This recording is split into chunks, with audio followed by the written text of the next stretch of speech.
97.1 Forever. Mga kwento ng pag-ibig, kwento ng pag-asa at mga kwento ng buhay dito sa Barangay Love Stories. Love Stories.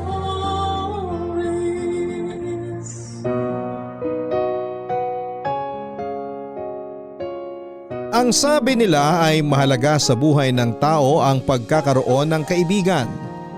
Kaibigan na masasandalan mo sa mga oras ng kalungkutan at problema. Ikaw ka barangay, natagpuan mo na ba ang kaibigan na handa kang damayan sa anumang problema? Masasabi na ang isang kaibigan ay para na ring pamilya sa labas ng ating tahanan. Katulad din ng ating mga pamilya ay maaari silang mahingan ng tulong sa mga oras na ikay nangangailangan. Malalaman mo rin at tunay ang isang kaibigan dahil hindi ganito iiwanan sa oras ng kagipitan. Bukod dito, ang mga kaibigan natin ay may tuturing na kasangga sa ating buhay. Dahil sa ating mga kaibigan mas nakikilala natin ang ating mga sarili. Ito'y dahil mas komportable tayo sa kanila at lumalabas ang ating tunay na pagkatao kapag kasama sila. Pero ating pakakatandaan na ang kaibigan ay dapat din nating mahalin at irespeto. Hindi yung maaalala mo lang kapag may kailangan ka o may problema ka. Dear Papa Dudut, magandang araw sa iyo at sa mga loyal kabarangay na nakikinig ngayon. Itago niyo na lamang po ako sa pangalang Selena. 32 years old at kasalukuyang nakatira sa Lemery, Batangas. Sumulat ako upang ibahagi ang kwento kung paano nga ba natin dapat pahalagahan ang ating mga kabarangay. Para maging aware ang lahat na ang pagkakaroon ng kaibigan ay hindi lang basta para may maihingan ka ng tulong o mapaglalabasan ng problema. Dahil mas madalas ay nakakalimutan na talaga natin kung ano nga ba talaga ang kahalagahan ng isang kaibigan. Hindi sila yung maaalala mo lamang kapag may kailangan ka. Dapat ay may gawin din tayo para sa kanila dahil ang totoong magkaibigan ay nagtutulungan at hindi ka iiwanan sa oras ng kagipitan. Papa Dudut, third year college ako noon nang makilala ko si Tristan. Ang first love at first boyfriend ko. Kilalang tahimik ako noon sa school at madalas din akong mabansagang nerd. Ugali ko nga na kung hindi mo ako kakausapin ay hindi rin kita kakausapin.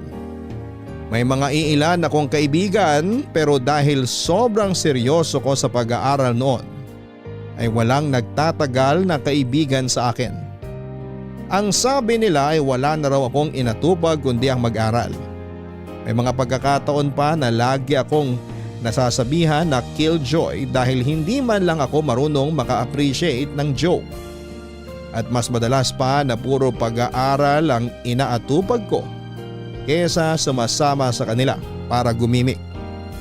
Naiinis din sila kapag pinagsasabihan ko sila na mag-aral ng mabuti.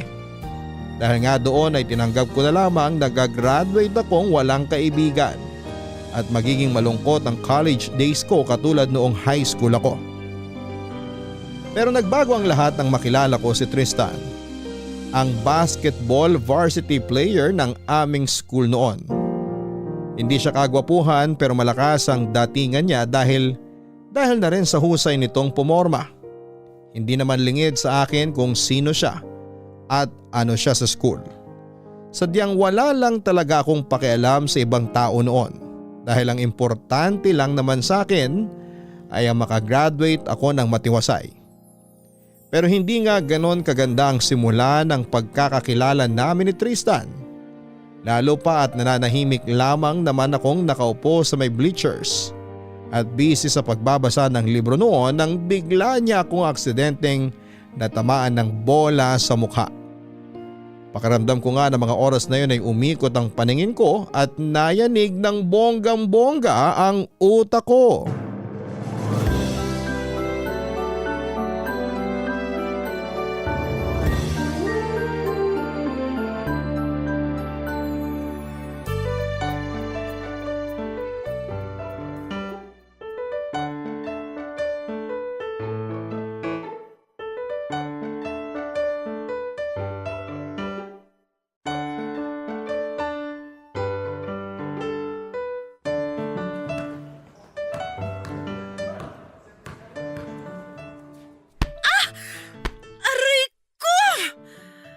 Visit naman oh! Sino ba yun? Naku, sorry. Okay ka lang ba? Mukha ba akong okay? Ano ka ba, tol? Sinargo mo nga ng bola sa mukha eh. Tapos itatanong mo pa kung okay lang siya. Ayos ka rin eh, no? Manahimik ka na nga, tol. Di ka nakakatuwa eh. Miss, sorry talaga ha. Nasaktan ka ba? Hindi ba obvious?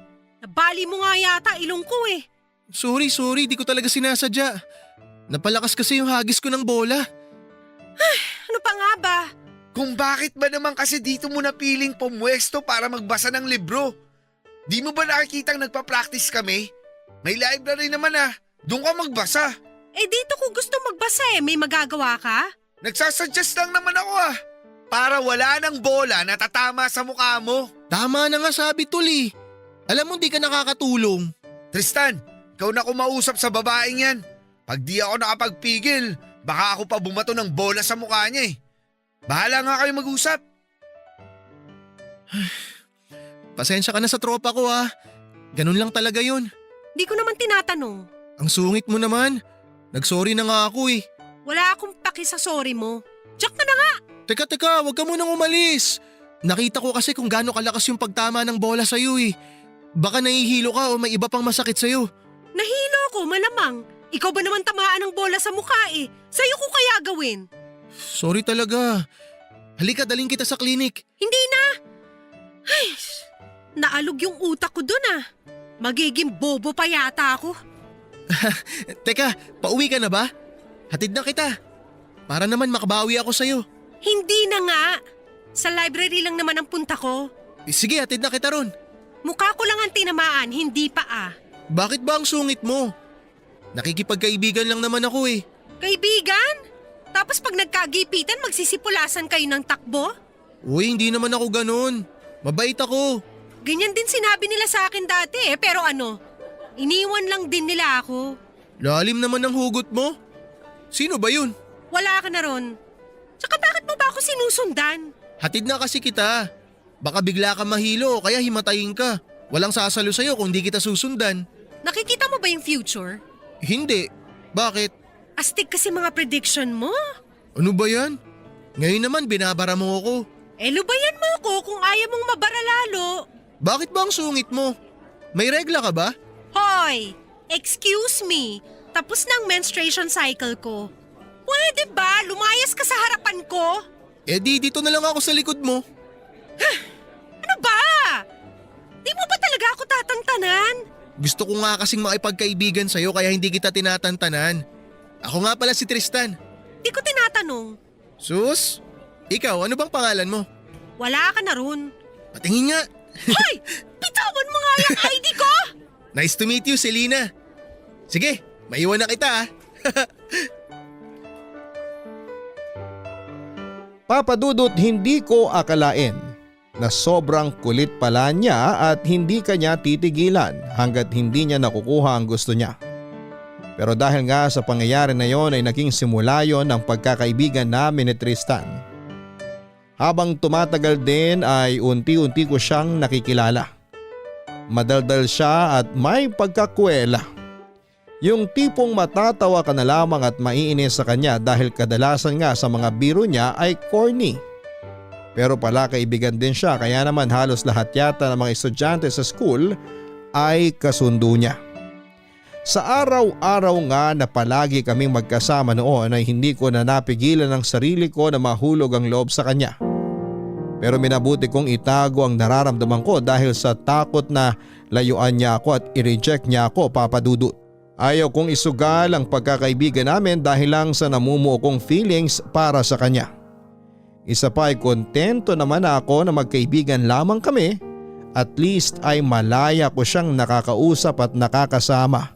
Naisip ko nga rin noon na baka puppy love lang ang nararamdaman ko para kay Tristan dahil teenager pa naman kami ng panahon na yon. At marahil ay nasanay lang din ako na lagi ko siyang kasama. Pero napatunayan kong hindi lang basta puppy love ang nararamdaman ko para sa kanya.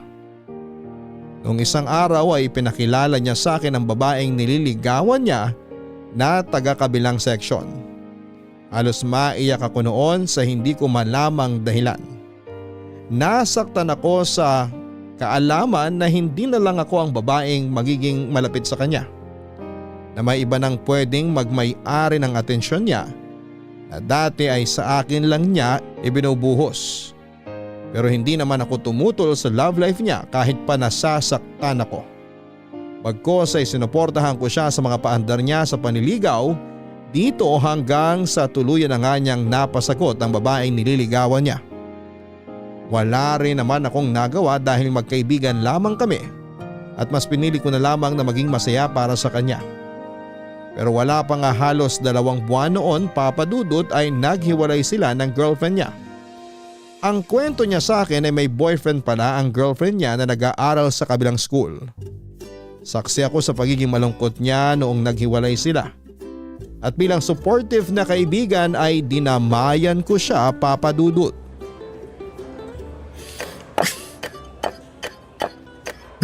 Uy, tama na kakamukmuk mo dyan. Kanina mo pa minamurder yung pagkain mo. Masama yan ha. Di ko lang kasi matanggap. Hayop na yan. Pinagsabay niya kami. Masaklap pa, ako yung kabit. Alam mo, mabuti na yan na habang maaga pa lang nalaman mo nang may boyfriend pala siya. Kaysa naman kung kailan matagal na kayo, dun mo palang malalaman. Ang punto ko, may boyfriend pala siya. Bakit di niya sinabi? Hinayaan niya pa ako manligaw sa kanya, tapos sinagot pa niya ako. Ewan ko ba kasi sa'yo? Ang bata-bata pa natin, may pa-girlfriend ka nang nalalaman. Eh kung nagpa-focus ka na lang sa pag-aaral mo at sa basketball, may napala ka pa. Yan talaga ang sasabihin mo sa akin? Nasaktan na nga yung tao eh. Makisimpatsa ka naman. Ano bang ginagawa ko? Di nga ako nag-review para sa quiz namin mamaya para damayan lang kita dito eh. Wala ka pang pasalamat. Ay, anong bata sinasabi mo? Eh legal age na tayo. Legal age, oo, pero teenager pa rin tayo. Ang dapat na inaatupag natin, pag-aaral. And besides, nandito ko para mag-aral at makagraduate, hindi para magka-boyfriend. Ay sus! Wala lang kamon naniligaw sa'yo. Ganon. Kumain na nga tayo, bago ko pa ibuhos sa'yo itong iniinom ko. Wala akong gana eh. OA mo ah. Di ka kakain dahil lang sa babaeng yon? Seryoso kasi ako sa kanya. Di mo kasi ako naiintindihan eh. Hoy, wag mo nga ibantun sa akin yung frustration mo. Iwanan kita dito eh. Sorry na. Huwag mo ako iwan dito. Wag mo nang problemahin yun. Di pa naman ganun kalalim feelings mo para sa kanya eh. Tsaka hindi lang naman siya magiging unang girlfriend mo. Siyempre magkakaroon ka pa ng pangalawa, pangatlo, pang-apat, and so on and so forth. Huy, bunganga mo naman. Ano ba akala mo sa akin? Babaero? Wala ko sinasabing babaero ka ah. Ayan, pati comprehension mo sa pakikinig na wala na. Eh sabi mo may pangalawa, pangatlo, may pang-apat pa nga eh. Siyempre, pag di nag-work yung pangalawa, makikilala mo yung pangatlo. Ano ka ba? Utak mo marumi. Yung kasi pagkakaintindi ko sa sinabi mo eh. Well, mali ka ng pagkakaintindi. Bata-bata mo pa kasi girlfriend na inaatupag mo. Eh kung nag-aaral ka na lang kaya ng mabuti. Eh sa hindi ko naman mapipigilan ng puso ko kung kanino to titibok. Sus, may pagganyan-ganyan ka pa. Kainin mo na nga lang yung pagkain mo. 8 minutes na lang oh, tapos na recess natin. Dami mong arte. Oo na, eto na. Palibhasa kasi wala kang love life eh. Hoy, ano to bastusan? Kanina ka pa. Hindi ko nga kailangan ng love life no. Hindi naman yung nakakatulong sa akin para makagraduate ako. Kung sa bagay. Pero ayaw mo bang maranasan magkaroon ng crush man lang o kahit puppy love? No thanks. Ayoko ng sakit ng ulo. Ganyan ka ba sa lahat ng nakakausap mo? Para kang lagi na ikipag-away. Kaya ka iniiwan ng mga kaibigan mo eh. Gusto mo sumunod ka rin? Uy, joke lang. Ito naman. Pwes, hindi nakakatawa. Sorry na. Best friends tayo, di ba? Di kita iiwan kahit ang taray-taray mo sa akin lagi. Di ka talaga nauubusan ng sasabihin eh, no? Ikaw rin naman ah. Mas malala ka pa nga sa akin eh. Kumain ka na nga dyan. Bago ko pa isubo lahat sa'yo yan hanggang sa mabilaukan ka. Ang sama talaga ng ugali nito. Papatayin mo pa ako.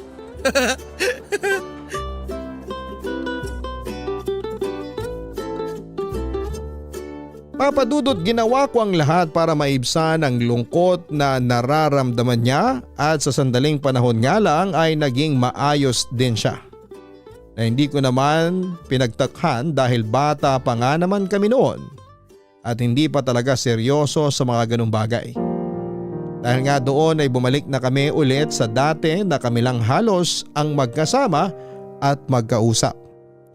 Hindi naman ako selfish na tao pero tuwang-tuwa ako dahil nasa akin na naman ang atensyon niya. Hindi ko nga alam noon kung bakit hindi pa rin niya alam na may gusto ako sa kanya. Pero binaliwala ko na lamang yon. Ang importante ay manatili kaming magkaibigan na alam kong mas magtatagal pa sa kahit na anong relasyon. Mas naging close nga kami noong panahon na yon, Papa Dudut. At sa totoo lang ay para na nga kaming mag-boyfriend at girlfriend. Kaya naman ang daming nag-uusisa sa amin noon kung magkaibigan lang ba talaga kami at nilinaw naman yun ni Tristan. Sinabi niya na matalik lamang kami magkaibigan at meron na siyang bagong nililigawan. Nagulat na lamang ako sa mga sinabi niya dahil wala siyang nababanggit sa akin. Ang sabi niya ay ako ang unang makakaalam kung may bago man siyang liligawan. Sumama ang loob ko noon at 3 araw ko din siyang hindi pinansin. Pero bilang kilala ko siyang makulit ay sinuyo niya ako. At panayang sorry niya. Ang sabi niya ay ako naman daw talaga ang unang pagsasabihan niya kaya lang ay naipit lamang siya sa sitwasyon kaya naman napilitan siyang sa ibang tao ito unang sabihin. Wala na ako nagawa at inintindi na lamang siya dahil nangyari na ang nangyari. As if naman na may magagawa pa ako kung may bago man siyang nililigawan. Siyempre kailangan ko siyang suportahan dahil kaibigan ko siya. Pero nagulat na lamang ako isang araw nang ipakilala niya sa akin ang bago niyang nililigawan. Si Sheila na ex-girlfriend ng tropa niyang si Daniel. Wala naman sana akong pakialam kahit na may bago o kung sino pa ang ligawan ni Tristan noon. Matagal ko na rin naman ang tanggap na hanggang magkaibigan lang talaga kami. Pero ang malamang nililigawan niya ang ex-girlfriend ng tropa niya ay hindi ko kayang tanggapin. Kilala kasing basagulero si Daniel at mainitin ang ulo. Wala ring kaibigan dito kapag galit ito at isa pa ay wala pang 1 buwan simula nang maghiwalay silang dalawa ni Sheila. Nag-worry ako na baka pagmulan yun ng issue na maging sanhipa ng hindi pagkakaintindihan ni Daniel at ni Tristan. Hindi rin makakatulong lalo pa at magkasama sila sa isang team at baka makaapekto yon sa kanilang laro kung sakaling magkaroon sila ng issue. Ayaw ko sanang makialam dahil mga buhay naman nila yon pero bilang concern na kaibigan ay sinubukan ko siyang kausapin tungkol kay Sheila at sa mga posibleng mangyari kung sakali man na sagutin siya nito.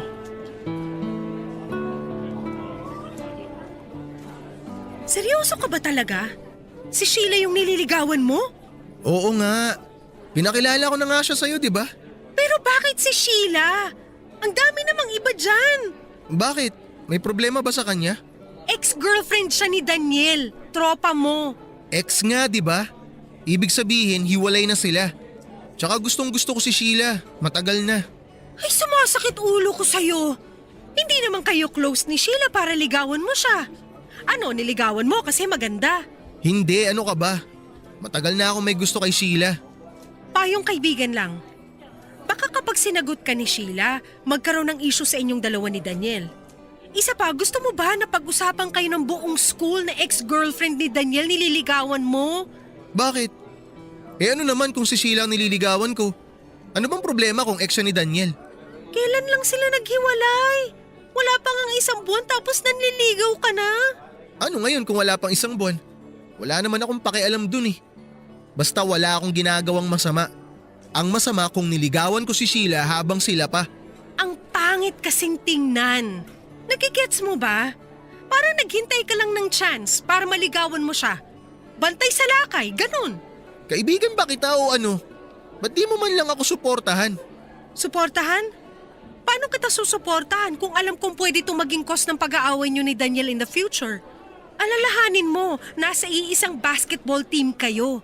Hindi magandang mag-away kayo dahil lang sa isang babae. Ba't ba kasi iniisip mo na mag-aaway kami? Di ba kapag nakipaghiwalay ka sa karelasyon mo, ibig sabihin hindi nyo mahal ang isa't isa? Kaya wala akong nakikitang problema kung maging kami man ni Sheila. Ang problema nga kasi, kakahiwalay lang nila. Malay ba natin kung ano ba talagang dahilan ng paghihiwalay nila? Or baka kinailangan lang nila ng space sa isa't isa? Hindi ko sinasabi to kasi tutol ako Sinasabi ko to kasi concerned ako sa'yo. Magiging maayos ang lahat, maniwala ka Selena. Di mo kailangan mag-alala. Matagal ko nang gusto si Sheila. Kaya hindi ko sasayangin ang pagkakataon na to. Tsaka, nagpaubaya lang naman ako noon kasi gusto rin siya ni Daniel. Iniisip ko yung pagkakaibigan namin kaya nagparaya ako. Ngayon, hindi mo na ba iniisip ang pagkakaibigan nyo? Siyempre, iniisip ko pa rin. Pero nagparaya na ako nung una. Siguro naman panahon na para damdamin ko naman ang sundin ko at unahin ko. Ang sakit nyo talaga sa ulong mga lalaki. Bahala ka. Basta wag mong sasabihin sa akin na hindi kita binalaan. Oo na. Ang nega mo kasi masyado Hayaan mo kung magka-trouble man, labas ka ron. Di kita idadamay. Dapat lang. Dahil hindi ako pananggana sasalo sa mga suntok ni Daniel sa'yo pag nag-away kayo. Ano ba yan? Anong panangga sinasabi mo? Lakas mo makahugot. Lakas mo rin makasinaunang panahon. Kababasa mo ng mga nobela yan At least ako may kabuluhan mga pinaggagawa ko. Hoy, sinasabi mo bang walang kwenta yung mga ginagawa ko? Di ka na lang kasi pumirmi sa isang tabi. Kung kayo talaga ni Sheila, for sure magkakatuluyan kayo sa tamang panahon. Masyado ka nagmamadali. May galit ka ba talaga kay Sheila? Tutul na tutul ka sa kanya Wala akong galit, okay? Hindi ko ugaling mamersonal. Sa tingin ko lang kasi wala ka sa timing. Anong timing ang sinasabi mo dyan? Ang dami mo namang napapansin. Hindi ako naging top student para sa wala, no? Di ikaw na matalino. Matalino ka rin naman Bobo nga lang sa pag-ibig. Langya, foul na yun Foul mo mukha mo. Totoo naman Truth hurts ba? Nakakarami ka na sa akin, Selena Pasalamat ka, hindi ako pumapatol sa babae.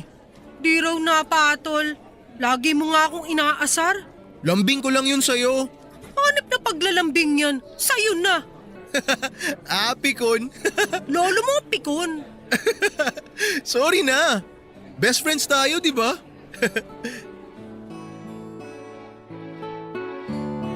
Papadudot ganoon kami lagi ni Tristan. Pagkatapos namin sa seryosong usapan ay mag-aasara naman kami na parang mga bata dahil yun na nga ang naging coping mechanism niya kapag nasasaktan o nalulungkot siya. Ako naman ay sumasakay lang sa lahat ng kalokohan niya dahil alam kong yun lang ang magagawa ko para kahit papaano ay damayan siya. Saksi nga ako sa lahat ng effort ni Tristan sa panliligaw niya kay Sheila at masasabi kong napakaswerte niya para bigyan siya ng sobrang effort ni Tristan. Simula sa mga love letters, mga kung ano-anong regalo na mumurahin lang naman. Hindi na nga gaanong gumagastos si Tristan kapag break time dahil inilalaan niya ang baon niya para may ipambili siya ng mga ibibigay niya kay Sheila. Inabot nga rin ang 3 buwan ang panliligaw niya bago siya tuluyang sagutin ni Sheila at nakita ko kung gaano siya kasaya. Pero hindi ko magawang maging masaya para sa kanya, Papa Dudut. Hindi dahil sa may gusto ako sa kanya pero dahil sa hindi maganda ang first impression ko kay Sheila. Tinaguri ang campus crush si Sheila sa school namin noon kasi maganda siya at member pa ng cheerleading squad. Pero meron talaga akong hindi magandang pakiramdam sa kanya at hindi ko nagustuhan yon. Pakiramdam ko kasi si Tristan lamang ang nagdadala ng relasyon nila at si Tristan lang ang nagbibigay ng effort at sa naoobserbahan ko kay Sheila ay wala lang siyang pakialam. Pero hindi ako nakialam sa kanilang dalawa dahil pribadong buhay nila yon. Kumbaga ay magsisilbi na lamang akong taga-suporta nila. Hanggang sa naging limitado na nga ang pag-uusap namin ni Tristan at naiintindihan ko naman. Alam ko naman kasi kung saan ako lulugar at kailan ako kailangang umeksena. Kagaya na lamang kapag may tampuhan sila ni Sheila ay agad siyang lumalapit sa akin para humingi ng advice sa kung ano nga ba ang pwede niyang gawin. Wala nga siyang ibang bukang bibig kundi si Sheila, Papa Dudut. Masakit para sa akin na kailangan pa na magkatampuhan silang dalawa para lamang maalala niya akong kausapin. Pero hanggat masaya siya ay hindi ako makikialam. Pipilitin kong maging masaya para sa kanila kahit pa unti-unti nang dinudurog ang puso ko. Pero hindi kalaunan ay natanggap ko na rin ang relasyon nila sa loob ng halos 5 buwan. Graduating na rin kami ng high school noon at akala ko ay ayos na ang lahat sa pagitan ni Tristan at ni Sheila. Pero isang araw ay nakita ko si Sheila at Daniel sa isang fast food restaurant na masayang kumakain. Hindi ako overthinker pero nang makita ko silang nagsusubuan na parang mag-boyfriend at girlfriend ay hindi ko naiwasang maghinala dahil napaka-imposibleng magkaibigan na lamang silang dalawa.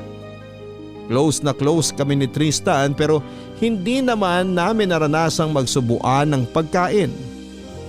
At dahil nga hindi ako matahimik ay naghanap ako ng pagkakataon para makausap ng solo si Sheila. Sinabi ko sa kanya ang nakita ko at sinabi niyang close friend na lang silang dalawa ni Daniel. Gusto ko maniwala pero mas nang ibabaw ang kutob ko na niloloko niya si Tristan. Pero hindi ko na ipinilit pa.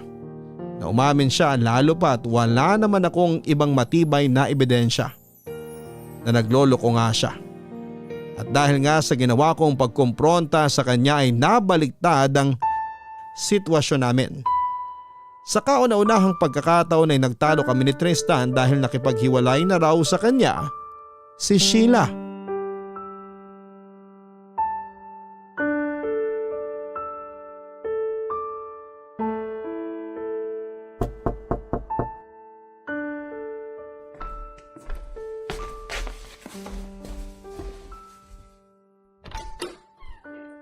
Oh, Tristan, may kailangan ka? Anong sinabi mo kay Sheila? Ha? Sinabing ano? Ewan ko. Kaya nga ikaw ang tinatanong ko eh. Wala naman akong sinabi sa kanyang kakaiba. Tinanong ko lang siya kung ano ba talagang relasyon nilang dalawa ni Daniel. Nakita ko kasi Bakit silang… kailangan mo makialam? Magkaibigan tayo, oo. Pero sinong nagbigay sa'yo ng karapatan na pati personal kong buhay pang himasukan mo? Anong sabi mo? Ako? Nakikialam? Nanghihimasok? Ano bang masama sa ginawa ko? Kinausap ko lang siya ng maayos at tinanong ko siya ng maayos. Ba't makapagsalita ka parang may ginawa akong masama sa kanya? Sana kasi kinausap mo muna ako. Hindi yung basta-basta ka nalang nagdedesisyon. Bakit? Maniniwala ka ba sa akin kung sinabi ko sa iyo na nakita ko silang magkasama nung nakaraan sa restaurant tapos nagsusubuan pa? Tingnan mo nga yung sarili mo ngayon. Nagagalit ka kaagad sa akin nang hindi mo muna inaalam kung ano ba talagang nangyari. Bakit? Ano ba sinumbong sa'yo ng girlfriend mo? Sinabi niya sa akin na pinagbibintangan mo siya na may relasyon pa rin sila ni Daniel. Ayun, nakikipaghiwalay siya sa akin ngayon. Wow! Hanep yung girlfriend mo ha? Nag-imbento pa talaga ng salita at naniwala ka naman. Sa bagay, patay na patay ka dun eh. Kulang na nga lang luhuran at sambahin mo. Tama na, Selena. Una pa lang tutol ka na sa relasyon namin ni Sheila eh. Pero hindi ko akalain na pagbibintangan mo siya ng kung ano-ano. Ako pa talaga? Tristan, kilala mo ko. Hinding-hindi ako magbibitaw ng salita nang wala akong matibay na basihan. At hindi ko siya pinagbibintangan. Tinanong ko lang siya. Pero mukhang tama nga ang hinala ko. Kasi napaghahalata ang guilty siya. Ay, tumigil ka na nga, please lang. Pwede ba, Tristan? Buksan mo nga yung mga mata mo. Niloloko ka na nga, nagbubulag-bulagan ka pa. Sino magkaibigan na magsusubuan sa public na kainan tapos ang sweet-sweet pa? Tayo nga na sobrang close, hindi natin ginagawa yun eh. Dahil may boundaries ang pagiging magkaibigan natin. Pero sa case ni Sheila at ni Daniel, ewan ko na lang. Natural lang siguro sa kanila yun, kasi naging sila dati. Pero may tiwala ako kay Sheila na hinding-hindi niya ako lolokohin. May tiwala ka sa kanya. So sa akin, wala. Ang tagal na nating magkaibigan. Alam mo kung anong ugaling meron ako. Hindi sa wala akong tiwala sa'yo, Selena. Oo, matagal na kitang kaibigan. Pero hindi kasing tagal ng pagkakakilala ko kay Sheila. Ah, ganon. Sinasabi mo ba na nagsisinungaling ako? Ano? Ba't di ka makasagot? Di ko alam, Selena. Eh di magsama kayo. Ewan ko ba kung bakit nakikipagkaibigan pa ako sa'yo? Katulad ka lang din pala nila. Naging mabuti akong kaibigan sa'yo. At ako hindi. Pag may problema ka, lagi kitang dinadamayan. Wala kang hinanakit na hindi ko pinakinggan. Tapos ganito mapapala ako sa'yo? Kahit konting konsiderasyon sa pagkakaibigan natin, hindi mo maibigay dahil nabulag ka na ng husto ng mga kasinungalingan ni Sheila. Kahit ano pang sabihin mo, may tiwala pa rin ako kay Sheila. Girlfriend ko siya, Selena.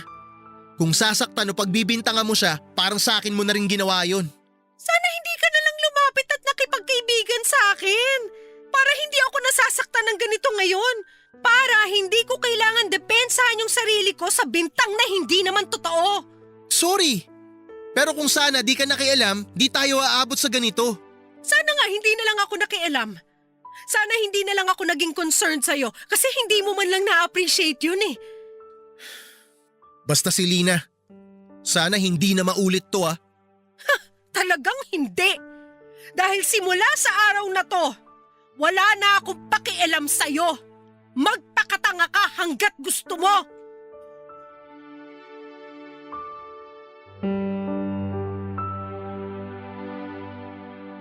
Dahil nga sa sama ng loob, Papa Dudut, ay pinili ko na lamang na umiwas kay Tristan.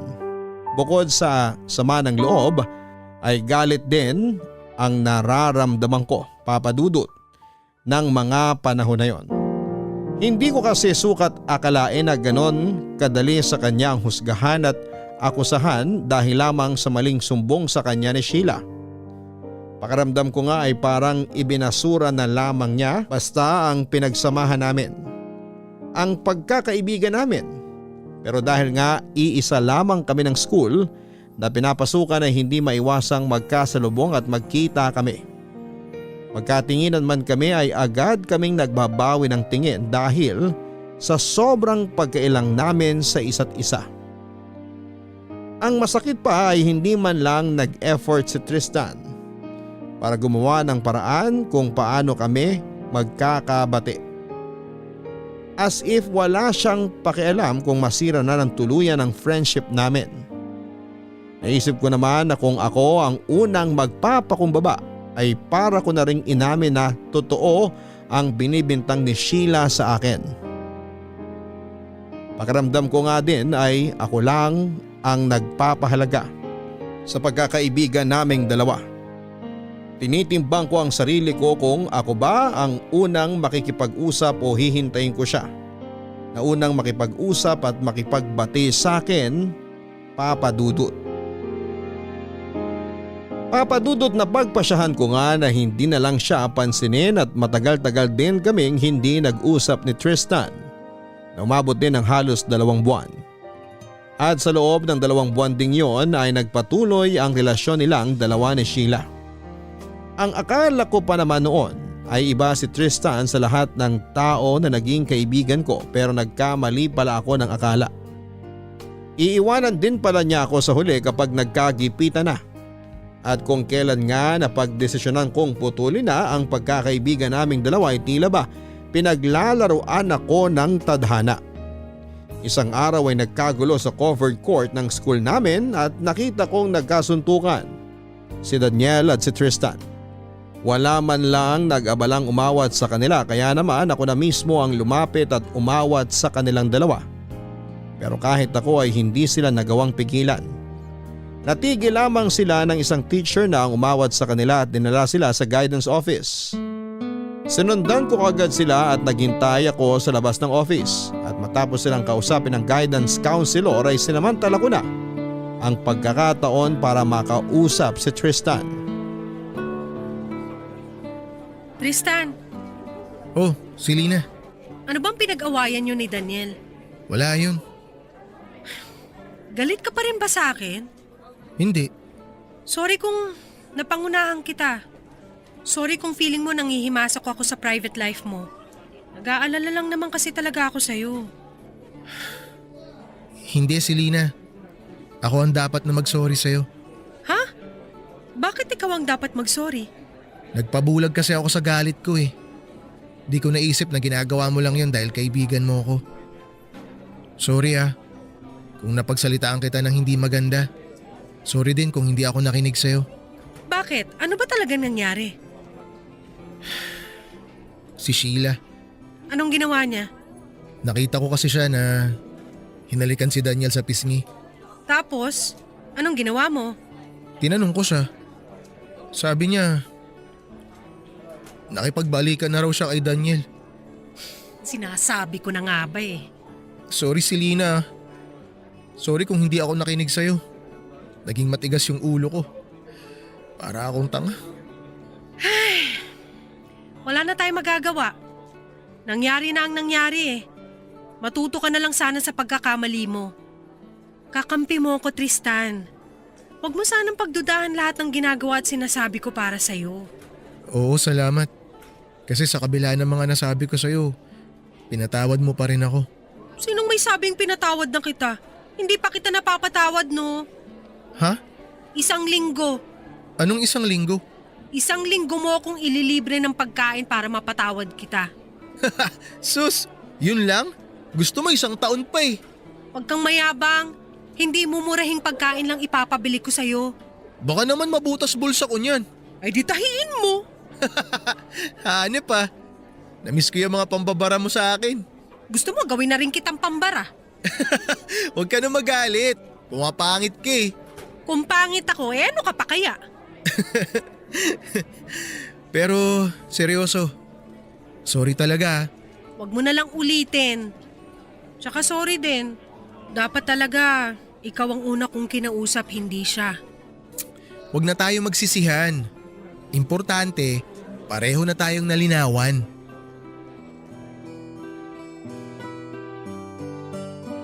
Papadudot nagkaayos nga kami ni Tristan pero nang malaman nga niya ang lihim na relasyon ni Sheila at Daniel ay na-depress ito ng husto. Sobrang daming bagay na nagbago sa kanya at hindi lang ako ang nakapansin noon kundi pati na rin ang professor namin. Hindi na siya yung Tristan na masayahin at hindi nagpapaapekto sa mga problema. Madalas na nga itong hindi pumapasok o kaya naman ay mag-cutting classes para maglaro ng billiard sa labas na malapit lamang sa school. Kung may iba mang tao na masasaktan sa kalagayan ni Tristan ay ako na yon. Gustong gusto kong pagaanin ang kalooban niya pero hindi ko naman alam kung papaano. Sa tuwing tatangkain ko kasi na i-comfort siya, ang sasabihin niya lagi sa akin ay ayos lang siya. Doon ko na na-realize na hindi nito gustong humingi ng tulong kahit na sa akin pa. Pero kahit na ganoon ay pinilit kong damayan siya hanggang sa makagraduate na kami ng college. Buti na nga lang at nakagraduate siya nang kahit pa naging pasaway siya noong last grading. Sa loob nga ng mahabang panahon ay hindi pa rin naghihilom ang sugat sa puso niya na iniwan ni Sheila. Inamin nga niya sa akin na si Sheila ang first love niya. Pero si Daniel naman ang gusto nito. Kahit nga nakalipas na ang ilang taon ay si Sheila pa rin ang bukang bibig niya. Nagsasawa na nga ako dahil puro na lamang siya Sheila. Palagi na lamang si Sheila, paano naman ako? Paano ang nararamdaman ko? Ilang beses ko na ngang sinabi sa kanya na kalimutan na lamang niya si Sheila dahil wala na rin siyang mapapala dito. Pero hindi naman gaanong kadali para sa kanya ang basta na lamang itong kalimutan, papadudot. Halos naging karamay na nga niya ang alak at madalas kapag trip nitong uminom ay sa amin siya dederecho.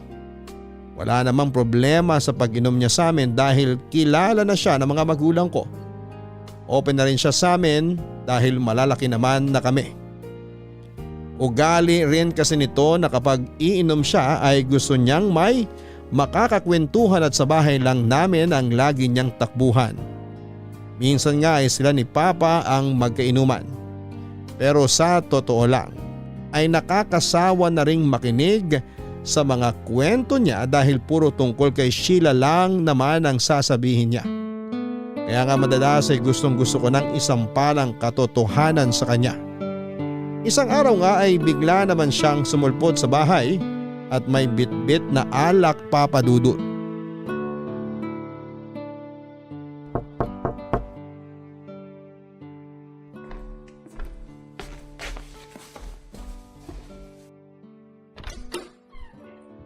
Oh, Tristan, Good morning!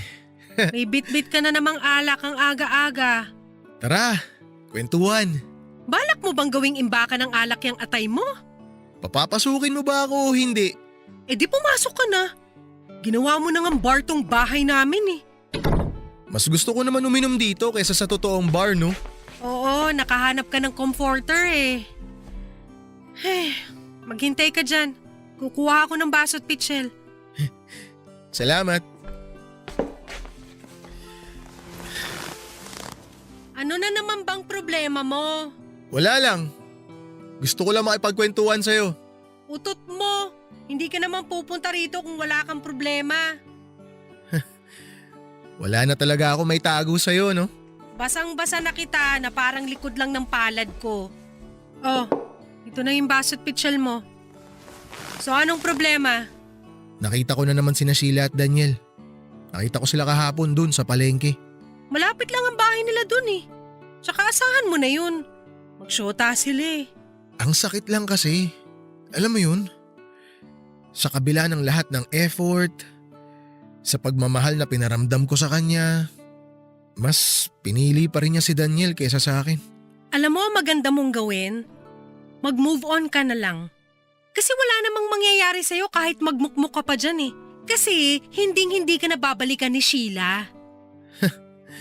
Ang sakit mo talaga magsalita kahit kailan. Tagos lagi sa kaluluwa ko eh. Eh para magising ka na sa kahibangan mo. Pinili na ni Sheila si Daniel. Kaya wala ka na magagawa kahit umiyak ka pa ng dugo dyan. Inom na lang tayo.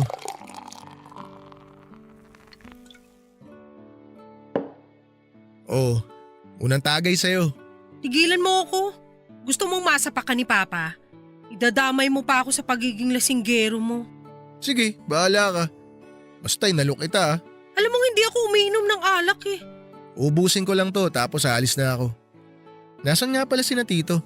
Namasada si Papa. Si Mama naman nasa palengke. Gusto mo ba dito ka na lang mananghalian? Magluluto ng putsero si Mama. Hindi na. Uuwi na rin ako maya-maya. Nahihilo na kasi ako eh. Salamat na lang sa alok. O sige, ikaw ang bahala. May hinahanap ka na bang trabaho? Marami na akong inapalayan kaso puro tatawagan na lang daw ako. Magdadalawang linggo na wala pa rin tumatawag. Hindi ko nga alam kung anong problema eh. Okay naman credentials ko. Baka naman overqualified ka sa mga ina-applyan mong trabaho kaya hindi ka tinatawagan. Ewan ko, baka ayaw nila ng walang work experience. Paano ka magkaka-work experience first time mo nga mag-apply ng trabaho? Ano yun? Oo nga. Bala ko tuloy mag-apply na lang muna sa mga fast food o kaya cashier sa mall para magka-work experience ako. Oo, pwede yan. Kaya lang nakakapagod naman yun, di ba? Wala namang trabahong hindi nakakapagod, no? Eh ikaw ba, naghahanap ka ba ng trabaho? Wala akong makitang trabaho eh. Eh paano, puro kaalak? Naghahanap ka ba talaga? Uy, ano ba akala mo sa akin? Patapon ng buhay? Wala pa lang talaga akong makita. Bigla ako inantok ah. Idlip ka muna dito sa sofa. Di na, sa bahay na lang.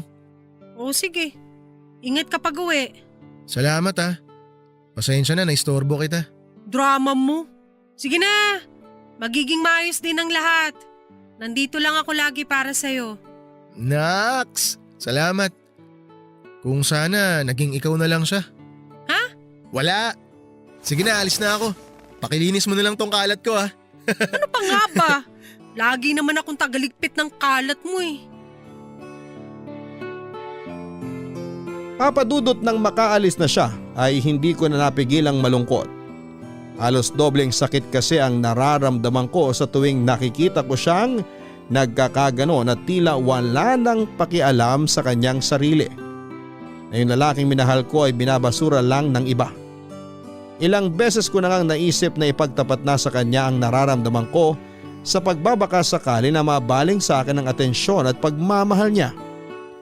Pero pinigilan ko ang sarili ko dahil naisip ko rin na hindi niya magagawang magmahal ng iba hanggat hindi niya nagagawang mahalin ang sarili niya. Kailangan muna niyang hayaang maghilom ang sugat sa puso niya at sigurado naman ako na habang ginagawa niya yon ay palagi niya akong karamay sa lahat ng oras. Lalo pa nga at ako lang ang maaasahan niya dahil hindi naman lahat ng kaibigan niya ay concerned sa kanya kagaya ng kung paano ako sa kanya.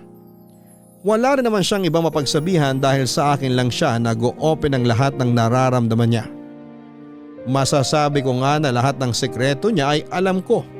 Mga ayaw at gusto niya ay alam ko rin. Nakapag-decide na rin ako na gagawin ko ang lahat para tulungan siyang buuin muli ang sarili niya at ang puso niyang nawasak. Papadudod sa paglipas nga ng marami pang araw ay napansin ko ang kakaibang ngiti sa mga labi ni Tristan. At tila ba sobrang saya nito at nagtaka ako ng husto. Kaya agad ko siyang kinausap noon kung may maganda bang nangyari at ang sagot niya sa akin ay nagkabalikan na silang dalawa ni Sheila. Nang sabihin niyo ni Tristan ay para akong pinasabugan ng bomba sa sobrang pagkagulat ko. Halos hindi ko na nga maituon ang sarili ko habang nagkukwento pa siya kung paano sila nagkabalikan. Hindi ko alam pero parang nabingi ako ng mga oras na yon. Nang makarecover ako ay hindi ko na naiwasang magalit at pinaalala ko sa kanya lahat ng kawalang ihaan na ginawa sa kanya ni Sheila noon. Pero ang sagot niya lang sa akin ay huwag akong mag-alala dahil kung meron man daw na masasaktan ay walang iba kundi siya lang.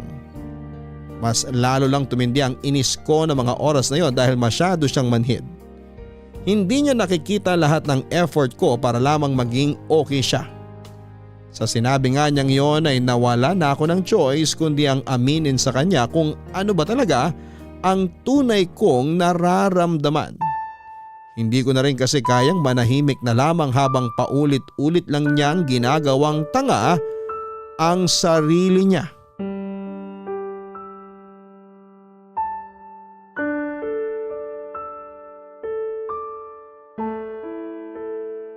Narinig mo ako? Matagal na akong may gusto sa'yo.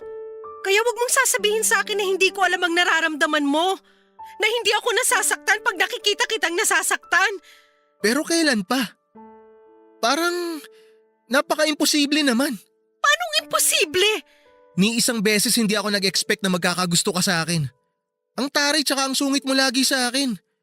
Kapag tinutopa ka naman inaaway mo ko. Ngayon alam mo na. Matagal na akong may gusto sa'yo. Bago pa lang tayong magkaibigan nun. Bago ka pa nagkaroon ng unang girlfriend, may nararamdaman na ako para sa'yo. Bakit? Bakit di mo sinabi sa akin? Wala akong nakikitang rason para sabihin ko sa'yo eh. Magkaibigan tayo. At ayoko masira yun ng dahil lang sa romantic feelings ko para sa'yo. Pero sana at least nag-ingat ako. Nag-ingat na alin? Nag-ingat ako para hindi sana kita nasaktan. Wala namang pagkakaiba yun sa ngayon eh. Nasasaktan pa rin ako. Sorry. Wala talaga akong idea. Kasi wala kang ibang nakikita kundi si Sheila. Bukang bibig mo si Sheila. Kaya yung totoong nagmamahal sa'yo, hindi mo nakikita. Alam mo bang doble yung sakit na nararamdaman ko kapag nasasaktan ka? Sa tuwing nagpapakatanga ka sa babaeng hindi ka naman mahal? Ako yung nasa tabi mo pero hindi mo ako napapansin. I'm sorry, Selena. Kung alam ko lang hindi sana kita pinagsalitaan ng kung ano-ano. Sorry talaga. Pero alam mo naman na hanggang kaibigan lang talaga ang tingin ko sa'yo, di ba? Alam ko. Naiintindihan ko. Kontento na ako sa kung anong meron tayo. Kontento na ako maging kaibigan mo lang. Pero sana naman, huwag mong malimutan na magtira ng pagmamahal para sa sarili mo. Kasi paulit-ulit na lang tayo eh. Magbabalikan kayo ni Sheila tapos maghihiwalay. Pag naghiwalay kayo, madedepress ka na naman. Tatakbo ka sa akin na parang batang inagawa ng candy. Sorry, pero mahal na mahal ko talaga siya eh. Alam mo naman yun. Hindi ako tutol sa kung sinong gusto mong mahalin, pero wag lang si Sheila. Hindi mo ba nakikita? Kapag may problema sila ni Daniel, kanino siya lumalapit? Sa'yo. Tapos pag naging okay ulit sila, may iiwang ka na naman. Hindi ka pa ba nagsasawa sa paulit-ulit na pananakit at paggamit niya sa'yo? Kailan ka ba matututo? Ginagawa ka lang niyang panakip butas. Alam ko na panakip butas lang ako.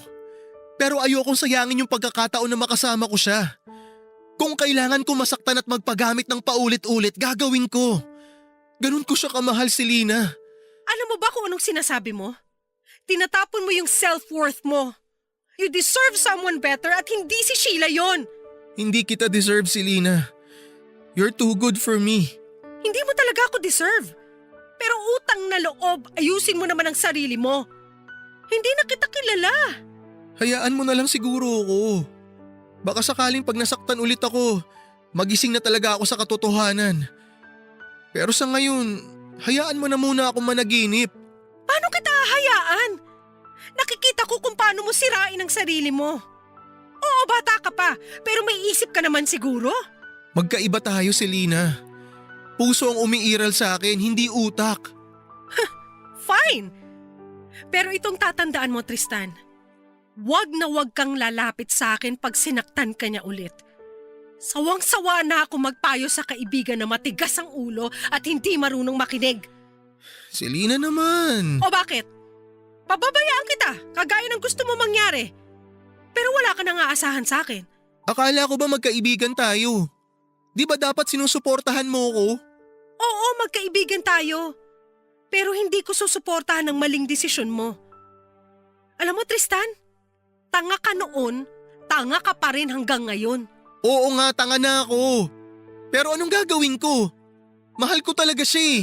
Mahal din naman kita. Pero hindi ako magpapakatanga gaya mo. Kasi may natitira pa akong pagmamahal sa sarili ko.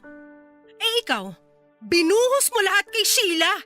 Kaya kahit katiting na pagmamahal sa sarili mo, wala na. Hindi ko talaga maisip kung anong nakita mo sa kanya para magpakatanga ka ng ganyan. Di ko alam, Selena. Hindi ko na talaga alam. Hirap na ako. Kung pwede ko lang burahin yung nararamdaman ko para sa kanya, matagal ko na sanang ginawa. Tandaan mo, ikaw lang ang makakatulong sa sarili mo kung gusto mo talaga. Sa ngayon, hahayaan muna kita. Pero utang na loob, gumising ka na sa kahibangan mo! Papadudot, dahil nga sa ginawa kong pagtatapat kay Tristan, ang tunay kong nararamdaman ay tila ba nabuo ang isang napakataas na pader sa pagitan naming dalawa. Naging ilang kami sa isa't isa at hindi na nga siya nagkukwento ng tungkol sa mga problema niya.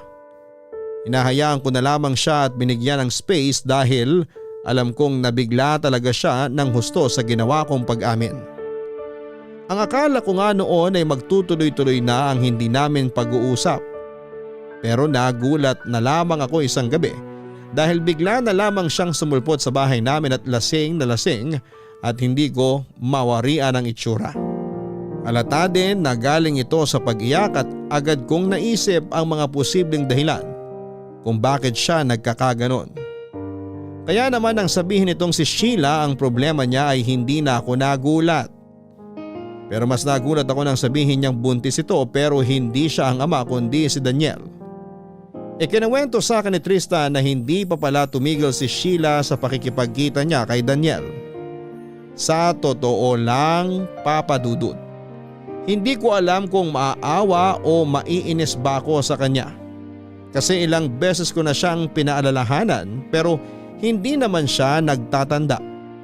Naisip ko nga na kasalanan na niya kung bakit siya paulit-ulit na nasasaktan. Ang mahirap pa ay naalala lang naman niya ako kapag may problema siya o kaya naman ay kailangan niya ng makakasama at makakakwentuhan. Pero hindi ko maiwasang hindi matawa dahil pare-pareho kami ng sitwasyon. Nagmahal siya ng taong hindi naman talaga siya mahal at nagmahal ako ng tao na ibang mahal. Kung may pagkakaiba man kami ay iyon ang hindi ko ugali na maghabol dahil bukod sa may respeto ako sa desisyon ng ibang tao ay may respeto rin ako para sa sarili ko. Kung ayaw sa akin ay walang dahilan para ipilit ko ang sarili ko sa taong yon. Alam kong magkaibigan kami matagal na at ang magkaibigan ay dapat nagdadamayan sa lahat ng oras. Lalo na kung may problema o pinagdaraanan ng isa pero nakakasawa din pala.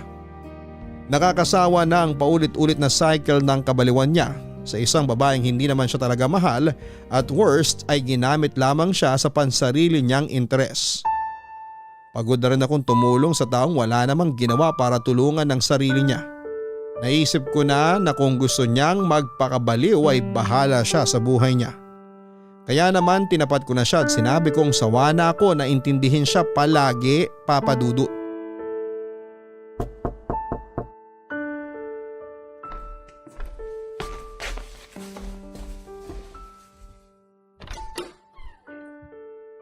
Alam ko na yung itsura mong yan. Selena, Ilang beses na kitang pinagsabihan pero hindi ka pa rin nagtatanda. Tapos ngayon lalapit-lapit ka sa akin kasi sinaktan ka na naman niya. sorry. Please, wag mo na akong pagalitan. Durog na ako eh. Kasalanan ko? Ikaw ang gumawa niyan sa sarili mo eh. Mahal pala ah. Mabaliw ka ngayon sa pagmamahal mo na wala namang kwenta sa kanya. Selena, please, tulungan mo ko. Hindi ko na talaga kaya yung sakit. Ewan ko Tristan, maraming beses na kitang inintindi dahil alam ko nagmamahal ka lang. Pero kung gusto mo magpakasira, utang na loob. Wag mo naman akong idamay. Nananahimik na ako eh. Pinabayaan na kita sa gusto mo, ano pa ba? Selena, kailangan kita ngayon, please. Ayan! Yan ang problema sa'yo. Magaling ka lang kapag may kailangan ka sa akin. Pero hindi ako tanga na kagaya mo. Gusto mo ulitin ko pa? Tanga ka, Tristan. Tanga! Kung gusto mo magpakabaliw, bahala ka sa buhay mo. Pero lumayo ka sa akin. Ano bang kailangan kong gawin para mapatawad mo ko? Wala! You took me for granted. Wala kang pinagkaiba kay Sheila. Pareho kayo manggagamit. Selena, wag mo sabihin yan. Kahit kailan hindi kita ginamit. Mahalaga sa akin ang friendship natin. Mahalaga? Hindi mo gagawin sa akin to kung mahalaga sa iyong pagkakaibigan natin. Hayaan mo sana akong bumawi. Last chance na lang tong hinihingi ko sa'yo. Nakikiusap ako, Selena. Tama na Tristan. Pagod na akong intindihin ka. Ang mabuti pa siguro, tapusin na natin ang pagkakaibigan natin. Useless na rin naman to eh. Wag, please. Gagawin ko lahat, mapatawad mo lang ako. Babawi ako. Titigilan ko na si Sheila, promise. Selena, ikaw na lang ang meron ako ngayon. Maniwala ka naman sa akin oh. Nito ko lang na-realize na tsaka mo lang malalaman ang halaga ng isang tao kapag nawala na siya sa'yo. Hindi ko masasabing mahal kita in a romantic way. Pero mahal kita bilang kaibigan. Hayaan mo sana ako makabawi sa'yo. Hanggat hindi ka nakakalaya sa anino ni Sheila, hinding-hindi mo magagawang magmahal ng iba. Baka imbes na maiparamdam mo sa kanilang mahal mo sila, masaktan mo lang sila ng paulit-ulit. Hindi ako nangangako. Pero pipilitin kong buuin ulit ang sarili ko. Pero Selena, kailangan ko ang tulong mo. Kailangan kita. Kailangan kita ngayon. Bakit mo ko kailangan? Ha? Sabi mo nga pabayaan kita, di ba? Eh di ayan, pinabayaan kita. Alam mo, tapusin na lang natin tong friendship natin. Kasi sa totoo lang, nahihirapan na ako. Wala rin naman akong silbi sa'yo. Selena, please. Alam ko na ang dami kong kasalanan sa'yo. Lagi ko sinasamantala yung kabaitan mo sa akin. Yung pagmamahal at concern mo sa akin. Naiintindihan ko kung saan ka nanggagaling kaya ka nagagalit sa akin. Kaya nga humihingi ako ng tawad eh. Patawarin mo na ako. Ngayon mo lang na-realize yan? Matagal ko nang na-realize lahat to. Pero ngayon lang ako nagkaroon ng lakas ng loob na aminin sa sarili ko. Dahil ayokong tanggapin na totoo yung sinabi mo na parehas lang kami ni Sheila na manggagamit. Pero ngayon, tanggap ko na. Magalit ka sa akin hanggat gusto mo. Murahin mo ako, saktan mo ako. Tatanggapin ko lahat yun. Huwag mo lang putulin yung pagkakaibigan natin, Selena. Please. Ikaw na lang ang totoong kaibigan na meron ako. Huwag mo naman sana akong iwan. Pangako, huli na to. Hindi na ako uulit. Nagising na ako sa kabaliwan ko. Hayaan mo sanang itama ko yung mga pagkakamali ko sa'yo. Sa tingin mo ba kaya mong bumawi? Oo, gagawin ko lahat. Hanggang sa mapatawad mo ako. Hanggang sa maisip mo na hindi natapusin yung friendship natin. Ang dami na natin pinagdaanan, Selena. Ngayon mo pa ba ako susukuan? Sana naisip mo yan noon, Tristan.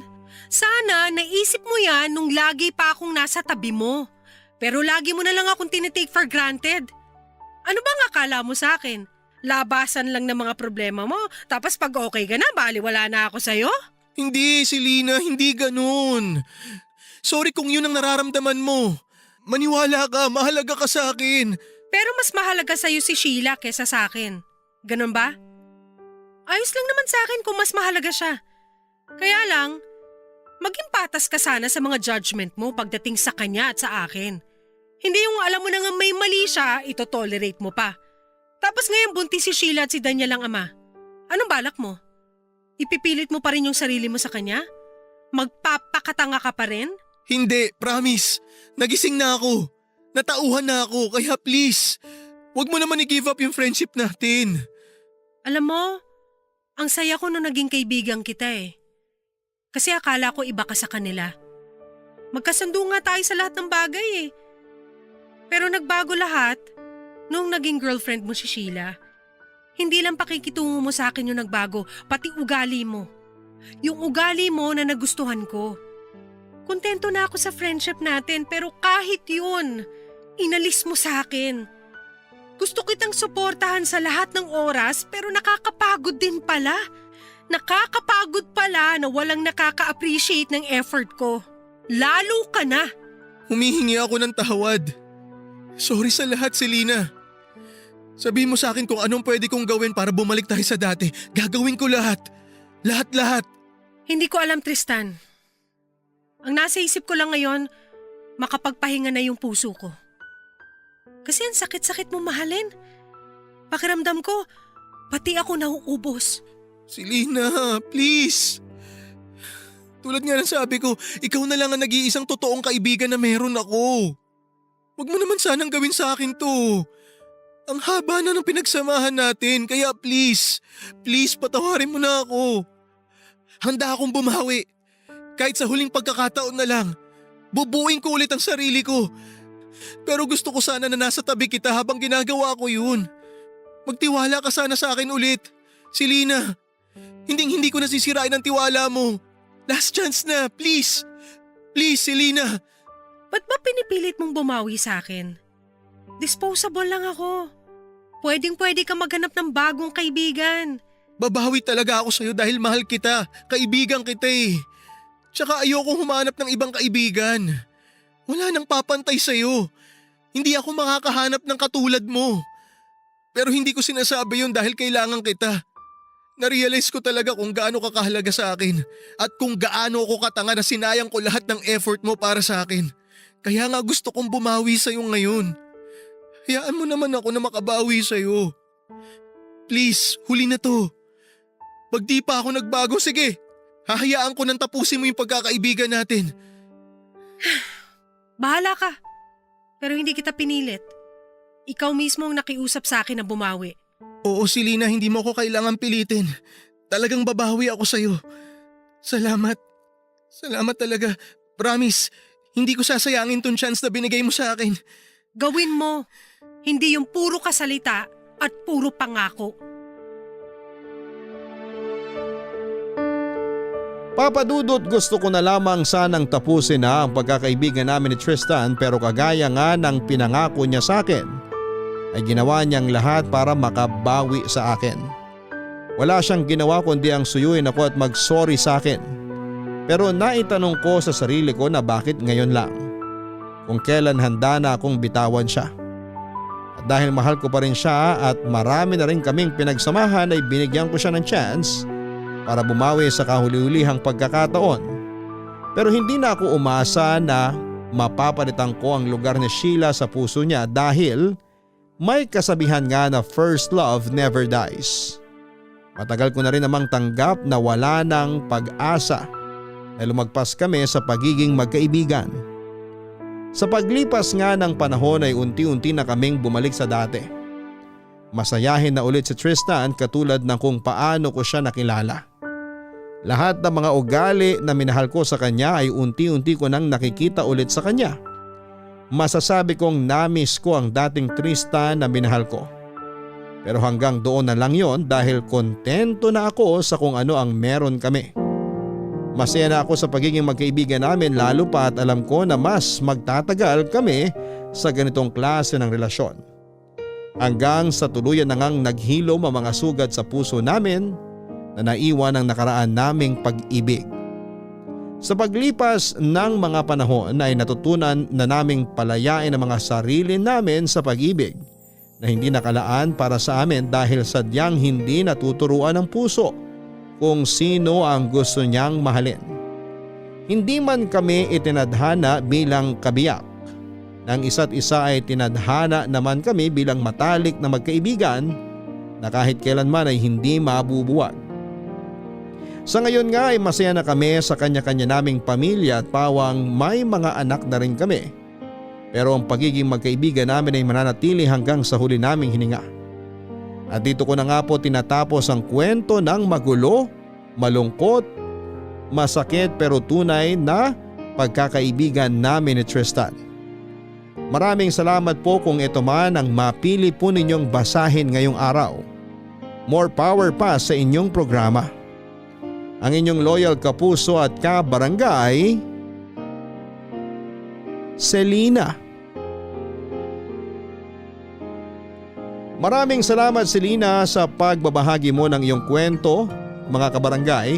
Napakahalaga nga na meron tayong itinuturing na kaibigan sa ating buhay na maaari nating maging kaagapay at sandalan sa hirap at ginhawa. Kaibigan na handang sumuporta nang walang inihinging kapalit dahil maaari nating sabihin na marami tayong magkaibigan. Pero hindi lahat ay tunay na nagtatagal. Kaya kung may kaibigan ka man na handa kang damayan sa lahat ng oras, ay mahalin mo siya at huwag gamitin para sa sarili mo lamang nakapakanan. Dahil aminin man natin o sa hindi ay napakahirap humanap ng tunay na kaibigan. Hanggang sa muli, ako po ang inyong si Papa Dudut sa mga kwento ng pag-ibig, buhay at pag-asa sa Barangay Love Stories number 1. Mga kwento ng pag-ibig, kwento ng pag-asa at mga kwento ng buhay dito sa Barangay Love Stories. Love Stories. Forever. Nagustuhan ng iyong napakinggan? Ituloy yan via live stream sa www.gmanetwork.com/radio. Kabarangay, i-share mo ang iyong barangay love stories. Sabay-sabay nating pakinggan ang iyong kwento ng pag-ibig, buhay at pag-asa. Ipadala lang sa barangaylovestories@yahoo.com. Ang mga kwento ng pag-ibig, kwento ng buhay at kwento ng pag-asa dito sa Barangay Love Stories. Love Stories. Kapatid, ang isa sa mga taong pwede mong malapitan lalo na sa mga panahong pakiramdam mo ay tinalikuran ka na ng lahat. Kapatid na nakakaaway mo man minsan pero pwede ka pa ring maging sandigan. Ikaw kabarangay, paano ba ang relasyon ninyo ng kapatid mo? Dear Papa Dudut, ako nga pala si Biba, 45 years old, isang bakla. Meron akong kakambal si Lala, isa naman siyang tomboy. Nakakatawa naman talaga ang pagkakataon, hindi ba? Pareho na kaming mga ulila sa mga magulang namin. Maaga naming sinuportahan ang mga sarili namin dahil doon. Maswerteng nakapasok kaming pareho bilang tagalines ng punerarya noong 25 anyos kaming dalawa. Hanggang sa nakitaan ako ng talent ng may-ari ng punerarya.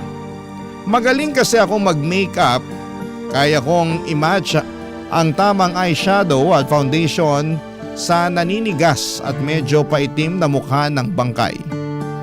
Kaya na-promote ako bilang isang makeup artist ng punerarya. Nadagdagan syempre ang sahod ko. Kinainggitan ako bigla ng kakambal kong si Lala. Ayaw na kasi niyang maglinis dahil hindi niya kasundo ang kasamahan niyang helper na ipinalit sa akin. Kaya naman tinuruan ko rin siyang mag-makeup pero hindi siya ganong kagaling. Ako lang talaga ang may talent sa pagme-makeup ng patay.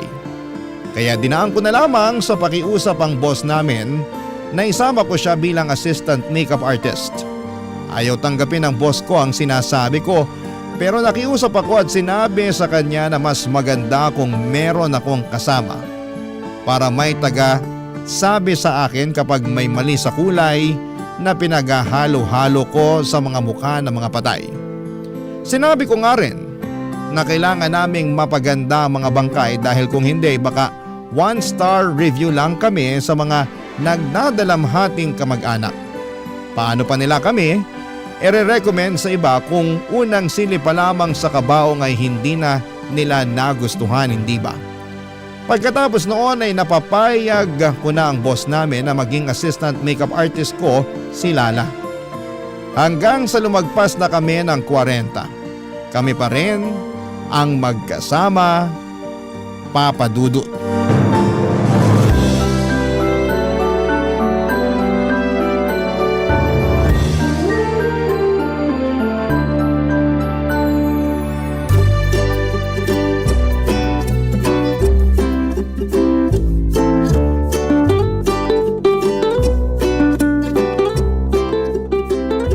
Lala, pakiabot mo nga ang blush on. Parang masyadong maputla tong bangkay na aayusan natin. Paanong di puputla wala yang dugo? Nako, mukha namang bago pa to tanggalan ng dugo sadyang maputla na siya. Pero mukhang hindi natural ang pagiging maputla niya. Ha? Paanong hindi natural? Parang pumutla dahil sa puyat, lungkot at stress. Wow, doktor ka na rin ba? Loka, sinasabi ko lang sa'yo ang naoobserbahan ko, no? Sa halos 2 dekada kong makeup artist, isang silip ko pa lang sa mukha, alam ko na agad ang pinagdaanan niya bago siya mamatay. Kanina, doktor. Ngayon manghuhula naman. Pero mukhang tama ka. Ang bilis mo namang maniwala sa akin. Hindi. Kasi kanina, narinig ko na nagpakamatay daw to dahil sa boyfriend niya. Iniwan nga raw. Kaya siguro mukha siyang puyat, malungkot at stressed. Sabi naman sa'yo tama ang kutob ko. Ilang beses na akong nakahawak ng mga ganitong bangkay. Kahit hindi ako doktor, may pakiramdam agad ako sa dahilan ng pagkamatay nila. Hay, change topic na nga. May naalala ako bigla Naku, mukhang naalala mo na naman ang ex-boyfriend mo, no? Meron pa bang iba? Hanggang ngayon sinisisi ko siya kung bakit ako naging tomboy, no? Huwag mong isisi sa kanya lahat. Kasi masaya ka namang naging tomboy, di ba? Hayaan mo na akong sisihin siya. 20 anyos ka pa lang nung iniwan ka niya, Lala. Uso naman na sigurong mag-move on, di ba? Hindi mauuso sa akin yan. Sinaktan niya ako. Ngayon lang ulit natin na pag-usapan ng ex-boyfriend mo Mukhang masyado kang apektado sa nangyari rito sa may make-upan nating bangkay. Kasi iniwan din siya tulad ko. Mabuti na lang talaga at hindi ko tinuloy nakitilin yung buhay ko para sa walang kwentang lalaking yun. Hoy, binalak mo ba? Oo naman. Lalo na nung ilang beses na ako nakikipagbalikan sa kanya pero ayaw niya. Tapos minumura niya ako at sinasabi na walang ibang papatol sa akin kasi hindi naman ako maganda at pwedeng ipagmalaki sa iba. Hindi ko alam yan Bakit ngayon mo lang to sinabi sa akin? Kasi nahihiya ako. Ikaw ba naman sabihan ng hindi maganda? Naniwala ako sa sinabi niya. Lalo na nung humarap ako sa salamin tapos napagmasdan kong mabuti yung sarili ko. Hindi pala ako maganda. Maganda ka. Hindi talaga. Kaya nga kinuha ko yung gunting sa tukador ko. Bala ko na sanang tapusin buhay ko gamit yung gunting na yun pero hindi pala ganun katalim yun nung sinubukan ko na sa balat ko. Kaya ang ending, pinutol ko na lang buhok ko. Parang pinatay mo na lang ang pagkababae mo. At hello na lang sa pagiging tomboy ko. Masaya ka naman bang nagpalit ng kasarian? Sakto lang. At least walang lalaking magtatangkang lumapit sa akin para paibigin ako tapos sa huli mangiiwan din. Kaso, babae naman ang iwan sa'yo ngayon. Huy, di totoo yan. Ako na ngayon ang nangiiwan sa babae. Sila ngayon ang luhaan, hindi ako. Mabuti na lang at hindi ka nakilala nitong mimikapan nating babae, no? Kasi baka ikaw ang dahilan kung bakit nito kinitil ang buhay niya. Wala naman akong nakarelasyong babae na tinangkang kitilin ang buhay nila para sa akin. Malas lang siguro nitong babae na to na nakakilala siya ng walang kwentang lalaki. Mas pinili pa niyang mawala buhay niya kaysa mawala yung lalaking yun. Huwag mo nang sisihin. Baka nasa gilid lang yung kaluluwa ng babaeng to. Multuhin pa tayo mamaya pagka uwi. Kung meron man siyang mumultuhin, sana yung ex-boyfriend na lang niya. Idamay na rin niya yung ex-boyfriend ko para makaganti man lang ako. Ibulong natin mamaya pagkatapos natin siyang ayusan. Kaya gandahan natin ang makeup niya para makakuha tayo ng pabor sa kanya. Yung pinakamaganda at pinakamahal na lipstick ang ipahid mo sa kanya. Saka yung eyeshadow, wag blue ah. Brown lang para kunyari makikipag-date lang siya. Tsaka mapulang-mapula rin ang blush on para kapag binisita na niya ang ex-boyfriend niya, confident siyang magsabi ng, "Ako nga palang sinayang mo." Tingnan natin kung hindi maglaway at magsisi ang ex niya. Puro kakalokohan. Ayusan na natin siya para mapaglamayan na mamaya. Sinimula na nga namin ang pag-makeup sa bangkay ng babae. Napakaganda pala niya. Hindi ko maiwasang manghinayang sa kanya, Papa Dudut. Foundation pa lamang ang pinahid ko ay nakita ko na kaagad kung gaano siya pinagpala. Sinubukan ko pang idilat ang mga mata niya at nakita ko na light brown pa ang mga mata niya. Parang tisay ang datingan. Bumagay sa kanya ang kaputlaan niya, mahaba at itim ang buhok niya. May kalakihan ng tenga, napailing ako. Sabi nila kapag malaki daw ang tenga ay mahaba ang buhay. Pero bakit umabot lang sa 30 anyos ang babaeng yon? Nakakapanghinayang. Ginamitan ko siya ng pinakamagandang makeup na meron ako. Sinigurado kong ang bawat titingin sa kanya ay manghihinayang sa pagkawala niya. Paraan ko yon para maggalit ang mga makikilamay sa kanya doon sa lalaking dahilan kung bakit napili niyang wakasan ang sarili niyang buhay. Panay nga ang kausap namin sa kanya ni Lala. Ipinapaalala namin sa kanya na sa kabilang buhay ay wala nang mananakit pa sa kanya. Nang matapos namin siyang ayusan ay nagawa pa naming pumalakpak at pinuri ang bangkay ng ilang beses. Para naman kahit wala na siya, kung sakali mang naririnig niya kami, ma-realize niya na mahalaga at maganda siya. Hindi katulad ng pinaramdam sa kanya ng lalaking tumalikod sa kanya.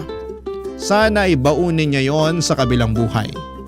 Binulungan nga rin namin siya na kung pupwedeng kapag nasalubong niya ang mga magulang namin sa kabilang buhay, sabihin niya sa kanila na maayos kaming namumuhay na magkapatid. Yun lang ang naisip naming pabor na pwede niyang gawin para sa amin.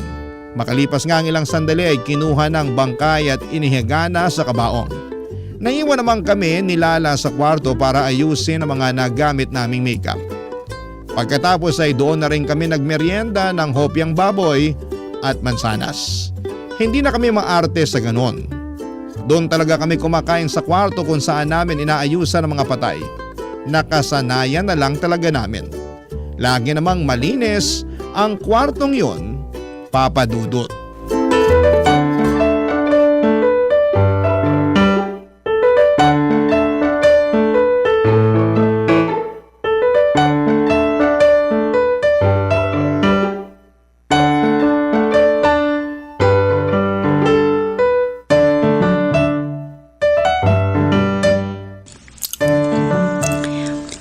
Parang luma na tong hopya na nabili natin.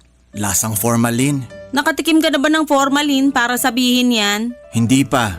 Pero inassume ko na lang na ganun ang lasa. Mas lasang doorknob na kinalawang eh. So nakatikim ka na ng doorknob? Oo naman, yung kinakalawang pa.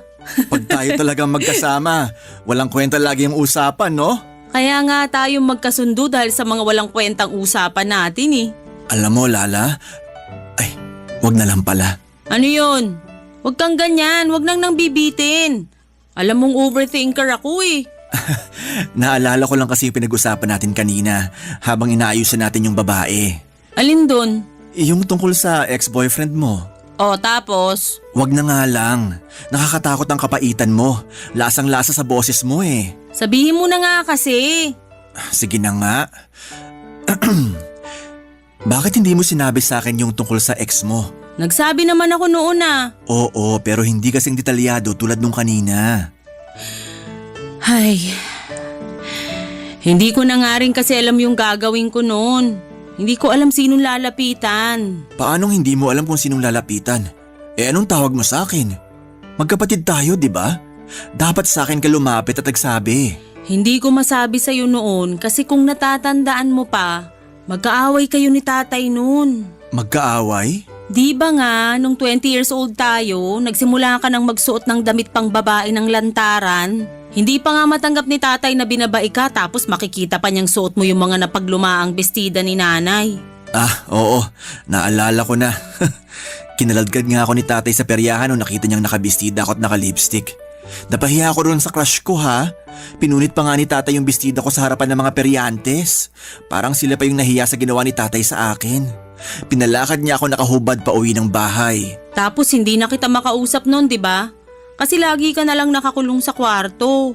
Ayaw mo nang lumabas kasi halos buong barangay natin ang nakakita sa ginawa ni tatay sa'yo sa peryahan. Gabi pa naman ang pista nun. Halos andun nga lahat ng kakilala natin. Nakakahiya. Kaya hanggang hindi natatapos ang pista sa atin, hindi talaga ako lumabas ng bahay, lalo na sa kwarto ko. Kaya ngayon naintindihan mo na kung bakit hindi kita nilapitan noon. Sorry ha. Hindi ko rin kasi alam kung paano aasikasuhin yung nararamdaman kong lungkot nun eh. Ano ka ba?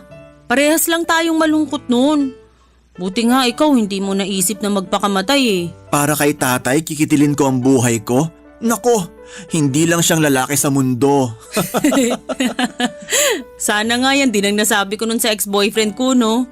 Di sana hindi ako naging T-bird ngayon. Bakit? May pagsisisi ka ba sa pagiging tomboy mo? Wala naman. Mas komportable ako magsuot ng panlalaki at magpakalbo palagi. Kaya lang ano?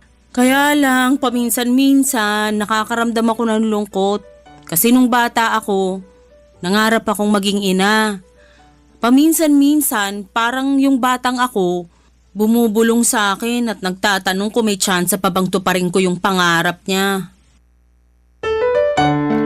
Napatitig ako kay Lala sa huling sinabi niya. Aaminin kong nakaramdam ako ng lungkot habang pinakikinggan ang naging kabiguan niya.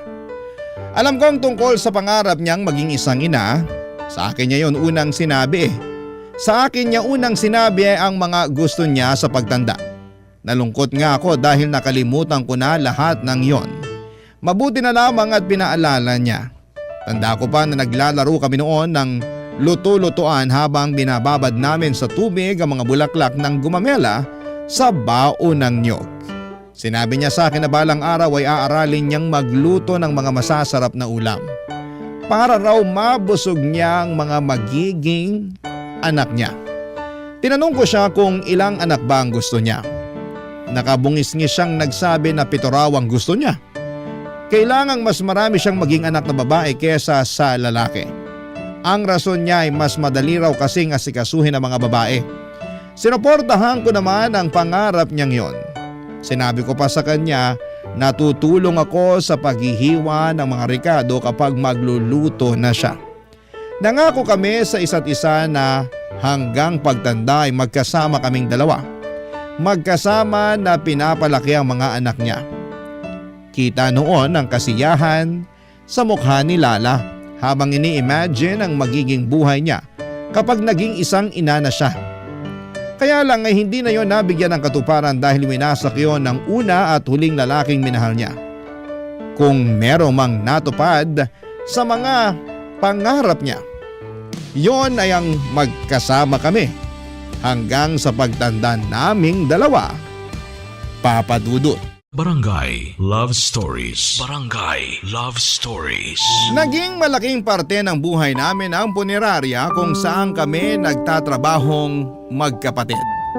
Marami na kaming nakilala roon at marami na rin kaming naging kaibigan. Masakit din na umalis sila at kami na lamang ang naiwan. Para kaming namamatayan lagi ni Lala sa tuwing may nakaka-close na kami at umaalis sa punerarya para subukan ng swerte sa ibang trabaho. Kami lang talaga ni Lala ang naging matibay doon. Kung nakapagtapos naman kami siguro ng pag-aaral ay baka na-promote na kaming manager doon. Kaya lang ay second year high school lamang ang inabot namin. Hindi pa namin nagawang tapusin kasi sabi ng mga teachers namin ay hindi naman daw kami matatalino. Na down na kami noon, hindi na kami pumapasok sa klase pero nagpapanggap na lamang kami sa mga magulang namin na nag-aaral kami. Ang hindi alam ng mga magulang namin, andun kami sa mga bahay ng mga kaklase namin.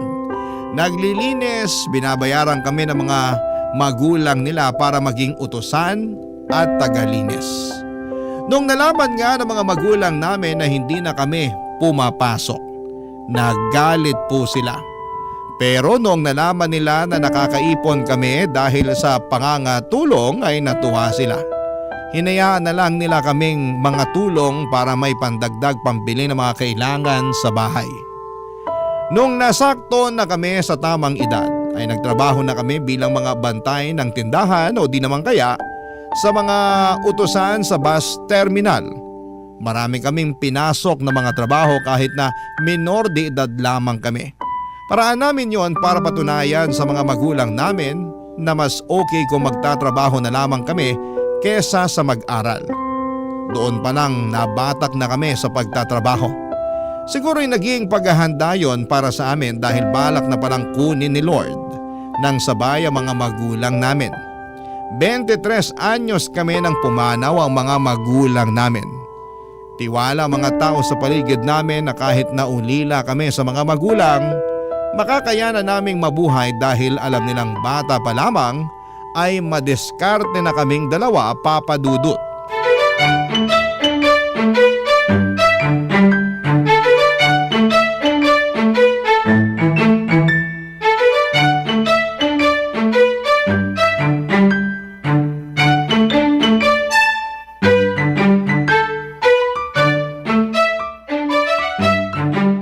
Okay naman sa kaputian tong bangkay na aayusan natin. Ano ka, Snow? Psst! Hinaan mo ang boses mo. Nasa labas lang yung asawa niyan. Wala, sumilip ako. Lumabas daw, sinundo yung mga anak sa school. Hala? May mga anak pala to? Dinig ko 4 daw yung anak nila. Halos magkakaedad lang. Ang bata siguro nito nung nag-asawa, no? Kasi 32 years old lang daw siya eh. Ang bata pa para sa makabilang buhay. Pag oras mo na talaga. Kahit gaano ka pa kabata. Ano kayang kinamatay niya? Andyan yung death certificate niya. Check mo. Alam ko na. Paano kung magpustahan tayo? Kung sinong makakahula ng tamang dahilan kung bakit siya namatay, hindi siya magbabayad ng kuryente sa katapusan. Sus, nakaisip ka na naman ng paraan para makaiwas ka mag-share ng pambayad ng kuryente natin. Sige na naman, pumayag ka na.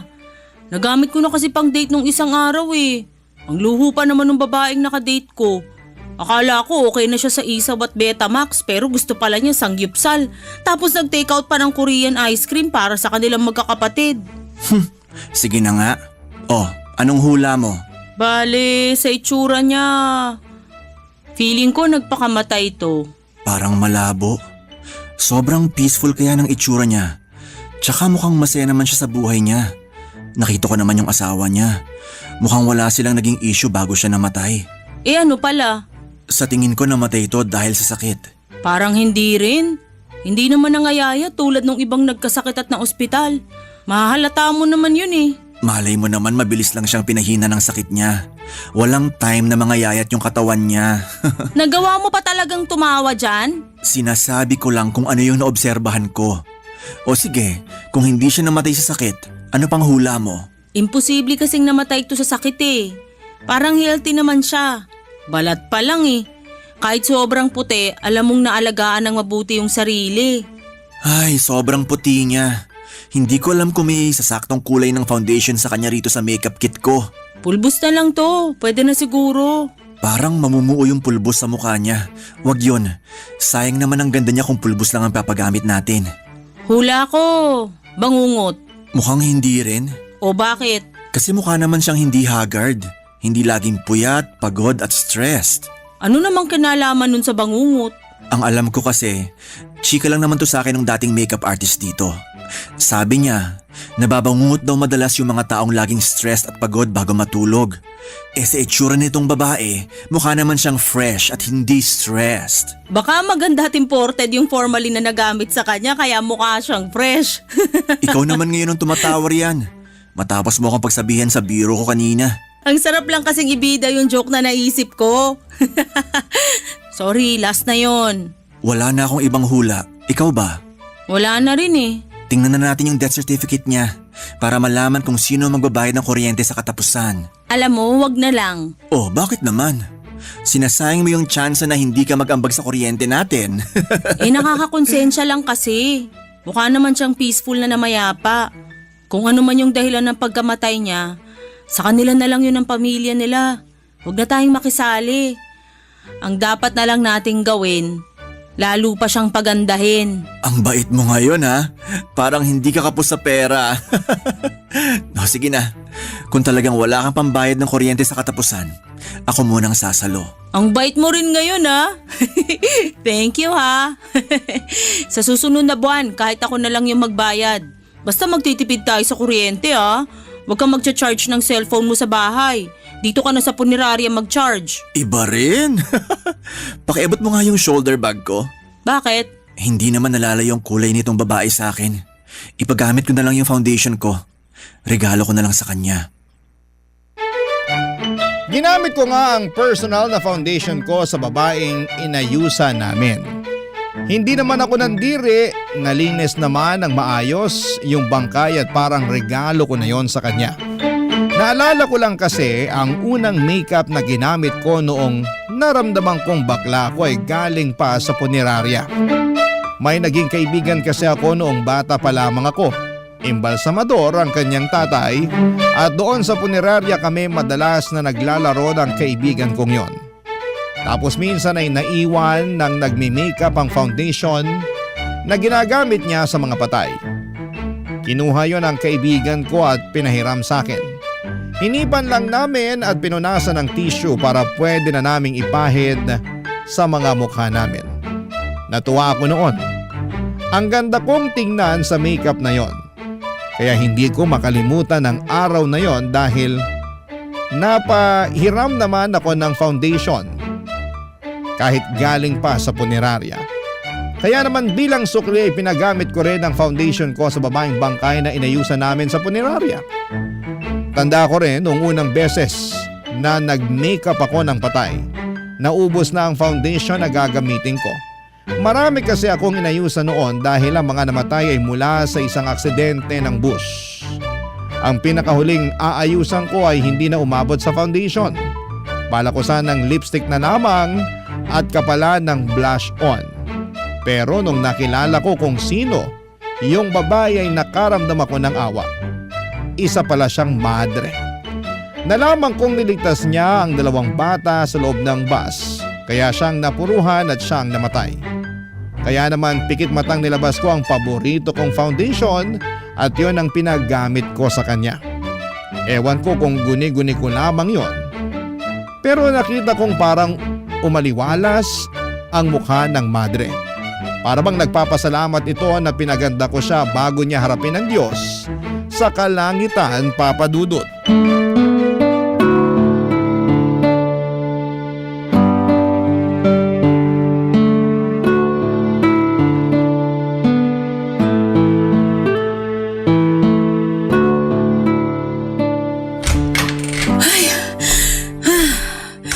Sorry kung na-late ako ah.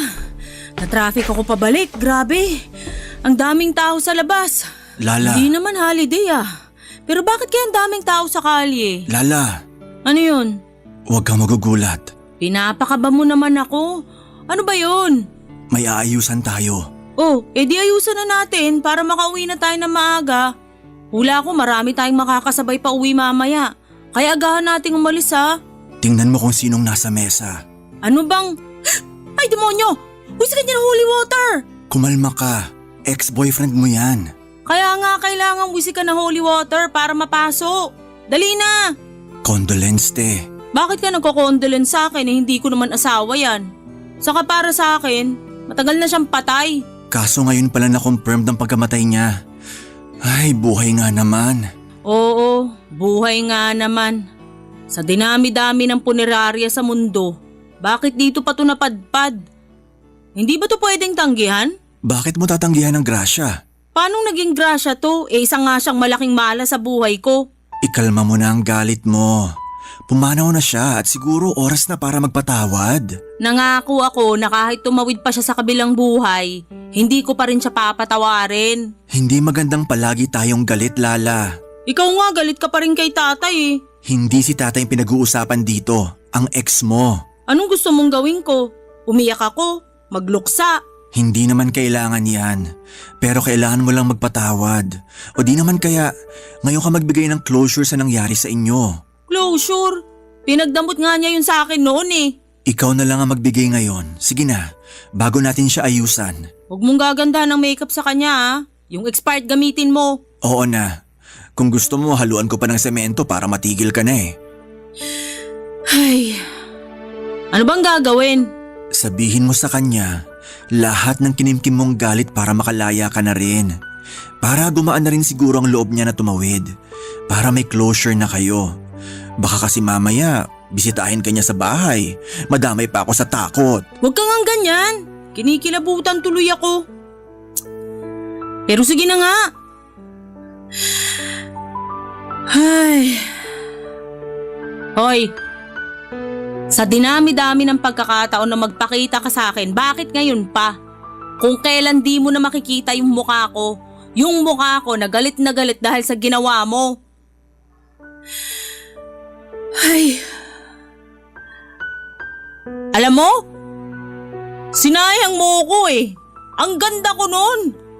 Hindi tulad ngayon na mas mukha pa akong lalaki kaysa sayo. Pero ano pa bang magagawa ko sa ganitong paraan tayo pinagtagpo ng Diyos? Baka kasi siguro, paraan lang din to ng nasa taas para magwakas na yung galit ko sa'yo.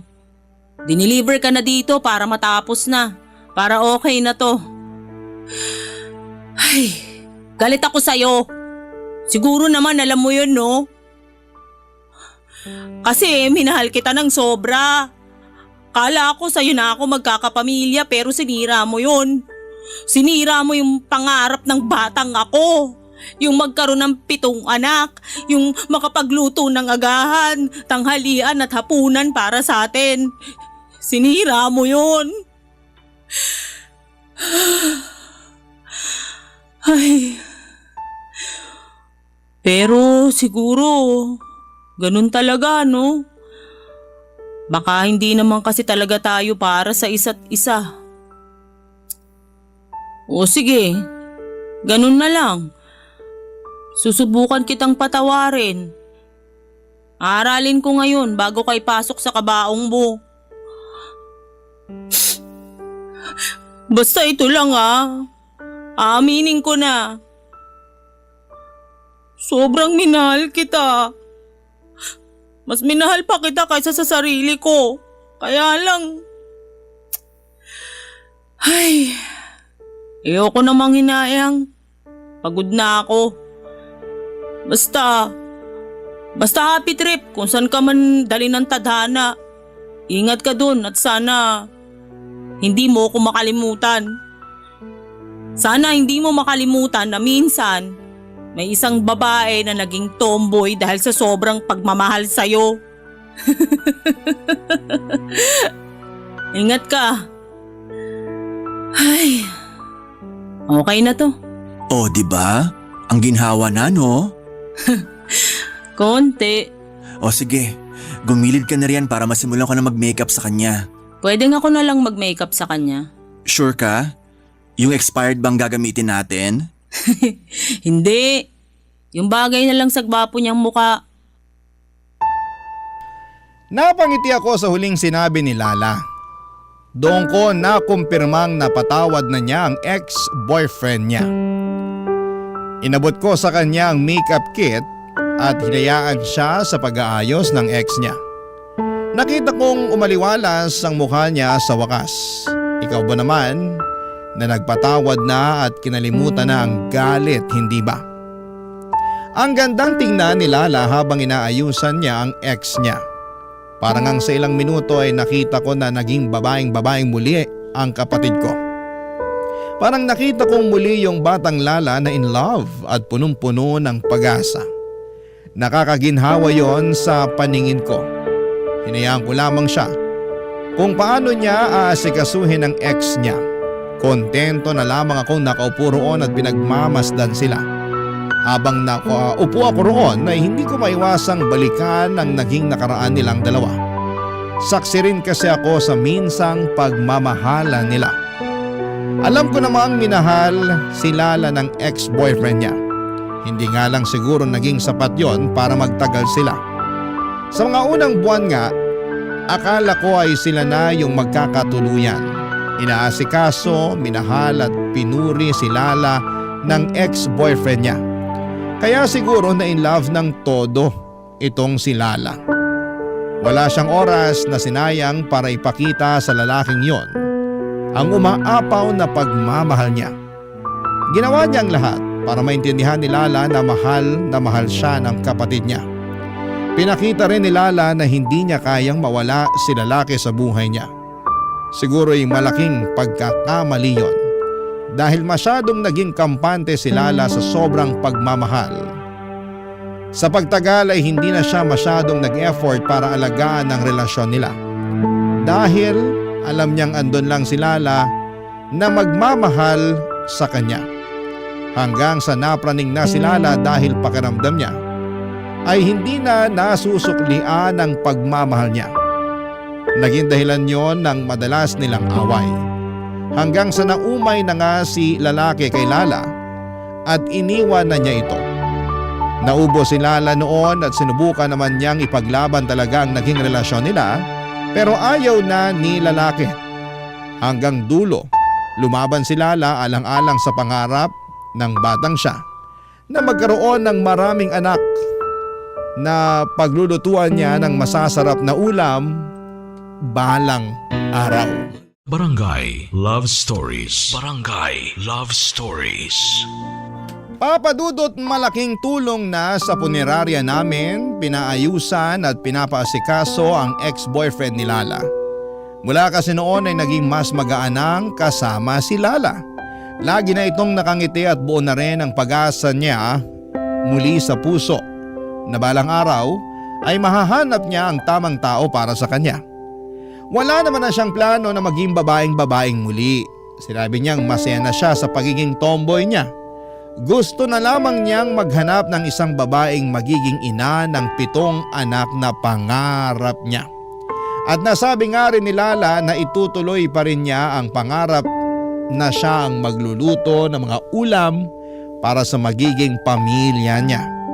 Natuwa nga ako sa mga sinabi ni Lala. Yun ang unang beses na nakita ko siya na punong muli ng pag-asa. Para bang nagising ang batang Lala. Nagpatuloy na muli siya sa mga pangarap niya. Napakasaya ko para sa kapatid ko. Ako naman kaya kailan? Hindi ko man maamin kay Lala, pero ang batang Biba naman ay nalulungkot.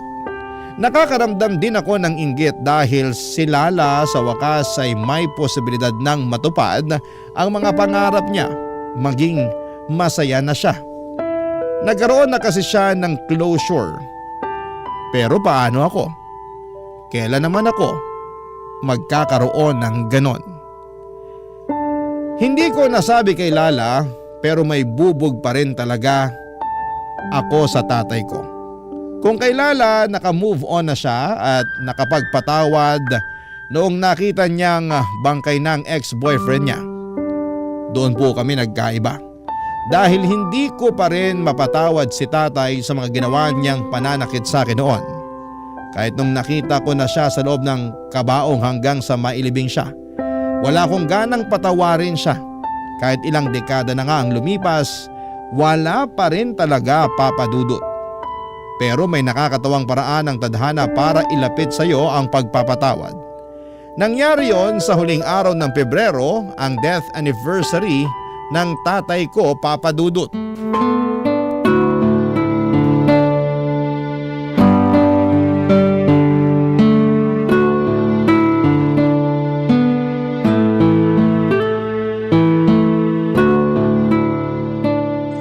pala ngayon, no? February 29. O tapos? Death anniversary ni tatay ngayon. Oo nga pala, mabuti pinaalala mo. Nakalimutan ko na eh. Palibhasa, isang beses lang sa bawat 4 na taon sumusulpot ang petsa na yan. May sasabihin sana ako, kaya lang pinagmamadali na tayo ni boss na ayusan tong patay. Tanggalin na natin yung nakatalukbong na kumot sa kanya para masimulan na. Uy, okay ka lang? Ikaw na lang muna mag-makeup sa patay. Parang sumama ang pakiramdam ko. Kaya mo naman, di ba? Kaya naman, pero bakit? Anong meron? Alam mo namang hindi ako nagme-makeup ng matandang lalaki na lagpas 50 ang edad, di ba? Parang alam ko na kung bakit. Dahil kay tatay. Ayaw mong inaayusan yung mga kaedaran ni tatay. Parang ganon. Kung napilit mo kung magkaroon ng closure sa ex-boyfriend ko, pipilitin din kita na gawin yon. Magkaiba tayo ng sitwasyon. Oo, pero may pagkakaparehas sila. Pareho tayong sinaktan ng 2 lalaking pinagkatiwalaan at minahal natin. Akala mo ba madaling gawin yon? Iba si tatay. Ayos lang sana kung karelasyon ko siya. Pero kadugo ko siya eh. Dapat hindi ganon. Wala na naman tayo magagawa kasi nangyari na. Kaya dapat magpatawad na. Para makuha mo rin yung aliwala sa mukha na nakukuha ko ngayon. Di ba ikaw nga to nagsabi na kapag nagpatawad na, gumagaan na ang dating mabigat? Etos lang yon para magpatawad ka na sa ex mo. Sige, etyosin na rin kita para mapatawad mo na si tatay. Magpatawad ka na, ha? Para patas na tayo. Ang hirap na magbitbit ng galit, masakit sa likod. Masakit sa likod? Hindi mo alam kung gaano sumakit ang likod ko sa paghampas niya ng sinturon sa akin sa tuwing nakikita niyang kumikending-kending ako sa bahay. Ginawa niyang ashtray ang likuran ko. Sinisinit niya ang likod ko sa tuwing naaalala niyang pagladlad ko. Pero naghilom na rin naman yung mga sugat na yun, di ba? Matibay na nga likuran mo ngayon eh. Kayang-kaya mo na ngang magbuhat ng mabibigat nang hindi sumasakit ang likuran. Matibay nga ang likod ko ngayon. Pero naalala pa rin niya kung gaano siya napahirapan noon. Pero sana maintindihan ng likod mo na dahil sa pride niya, puso mo naman ang nabibigatan. Ang drama mo? Dinaan mo rin naman ako sa ganyan nung nasa ibabaw ng mesa na to yung ex-boyfriend ko. Quits na tayo. Wala naman dito sa ibabaw ng mesa na to ang bangkay ni tatay. Hindi tayo quits. Ganito na lang. Isipin mo na lang, si tatay itong matandang lalaki sa mesa natin. Sa kanya mo sabihin lahat. Kapag nagkita sila ni tatay sa kabilang buhay, siya na lang magsasabi ng mga ipaparating mo. Ayos tayo? Saka mo isipin, parang sinadya tong pagkakataon na to. Kaedad lang siya ni tatay nung namatay, di ba? Tapos parehas pa sila ng araw ng kamatayan. Baka ito na yun. Sign na to para magpatawad. Sige na nga. Tay, masakit ha? Parang hanggang ngayon, nararamdaman ko yung mga paso ng sigarilyo sa likod ko. Parang ramdam ko pa rin yung kabog ng dibdib ko sa tuwing darating kang lasing at makikita mo ko. Kung paano mo ako kinaladkad dati sa peryahan hanggang sa punitin mo yung bestida ko. Lahat yun naaalala ko eh. Ay, meron pa ako naaalala. Ito yung malala. Naalala mo nung sinabi mo sa akin na isa akong sumpa. Kasi sabi mo, ako ang pumutol ng linya ng lahi natin. Na walang magbubuhat ng apelyido mo kasi tinapos ko na ang laban. Pinamukha mo sa akin na salot ako. Kaya ako natakot makipagrelasyon eh. Natakot ako na sumubok magmahal kasi alam ko magagalit ka. Kahit sumakabilang buhay ka nun, hindi ko pa rin magawang makipagrelasyon sa lalaki kasi parang lagi ko nakikita ang mukha mo. Parang nakaabang lagi ang sigarilyo mo para pasuin ulit ako. Masakit lahat yun ah. Lalo na yung mga salita mo. Mahal na mahal mo ko nun eh. Di ba nga lagi mo ako pinagmamalaki sa mga kumpare mo? Kaya nagtiwala akong aminin sa'yo yung totoo. Sabi nga ni nanay, huwag ko raw sabihin sa'yo, pero kampante ako na hindi ka magagalit, na matatanggap mo ko. Pero tama si nanay, hindi mo yun natanggap. Kaya binawi mo yung pagmamahal mo sa akin. Doon ako pinakaumaray. Kasi anak mo ko, di ba? Dapat hindi binabawi ang pagmamahal sa anak. Dapat hindi.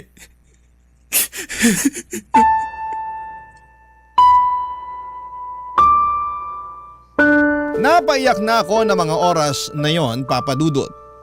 Hudyat para yakapin ako ni Lala. Hinayaan niyang ibuhos lahat ng mga mata ko ang naipong sakit. Kung nakikita niyo lamang kami noong mga oras na yon ay tila kamag-anak namin ang matandang lalaking nasa harapan namin. Para kami nagluluksa, pero sa totoo lang, oo, nagluluksa kami. Lalo na ako. Nagluluksa sa isang taong matagal nang pumanaw pero hindi ko pa rin nagawang patawarin. Napakasakit talaga. Hindi ko pa siya kayang patawarin kahit gusto ko nang gawin. Ewan ko ba kung bakit. Akala ko kapag nilabas ko na ang lahat ng sama ng loob ay makakayanan ko nang patawarin si tatay. Pero hindi kasi ganon yung nangyari. Parang mas lalong umigting yung galit na nararamdaman ko, lalo't biglang nagsibalikan lahat ng iba pang mga masasakit na ginawa sa akin ni tatay noon. Yung bang sinisiraan na niya ako sa mga kumpare niya na isa akong salot. Pinagtatawanan nila ako at narinig ko lahat ng yon. Napakasakit na marinig na trinaydor ka ng sarili mong tatay na buong akala ko ay tagapagtanggol ko. Sinala na ang nag-makeup sa matandang lalaki. Hindi ko na rin kasi kaya. Andun lang ako sa sulok noon at parang hinang-hinana. Nang kunin na ng mga kasamahan namin sa punerarya, ang matandang lalaki mula sa mesa ay doon pa lamang ako medyo nakahinga ng maayos. Pero sa totoo lang, mula noon ay nahirapan na ako maging masayang muli. Nagsisisi nga si Lala kung bakit pinilit pa niya akong gawin yon. Pero hindi naman ako galit sa kanya. Gusto ko rin namang simulang magpatawad pero hindi pa ata kaya. Kaya naman, gabi-gabi akong nagdarasal. Sa unang pagkakataon na sana'y turuan ako ng Diyos na magpatawad dahil hindi ko na kaya ang bigat. Hindi ako tumitigil sa kakadasal na isang araw ay matatalikuran ko na ang lahat ng hindi magagandang alaala na iniwan sa akin ng aming ama.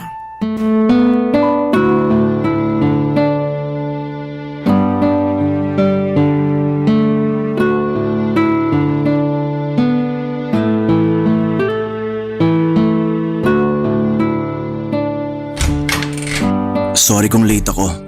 Na-traffic ako pabalik. Okay lang. Kakatapos lang din namang embalsamuhin itong aayusan natin.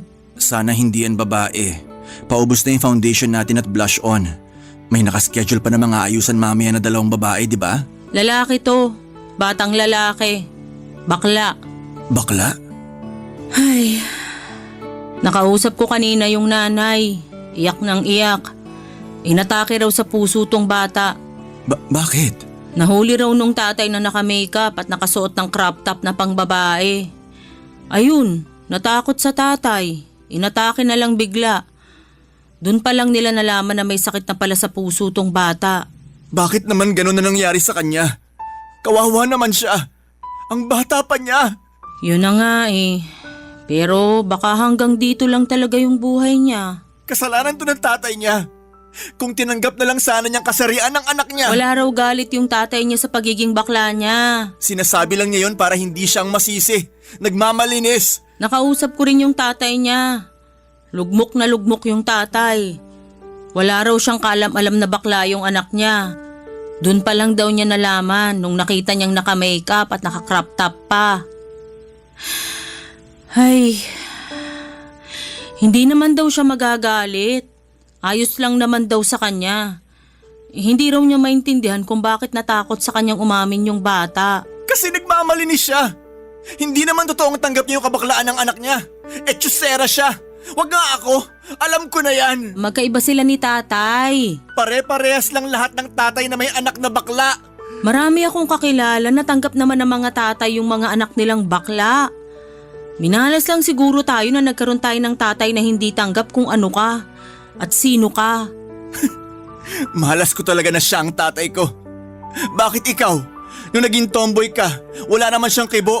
Wala lang sa kanya. Nakakabiruan ka pa nga niya, di ba? Bakit mas madaling tanggapin sa lipunan ng mga tomboy kaysa sa aming mga bakla? Huwag mo naman kaming pag-isipan ng ganyan. Pare-parehas lang tayong hirap tanggapin sa lipunan. Sorry ha. Nadala lang ako ng galit sa tatay ng batang to. Tingnan mo! Ang ganda sanang bakla nito. Ang haba ng pilik mata, makapal ang labi at manipis ang ilong. Ang dali lang ayusan. Magmumukhang babae agad. Yan nga rin yung unang naisip ko nung pinasok siya rito.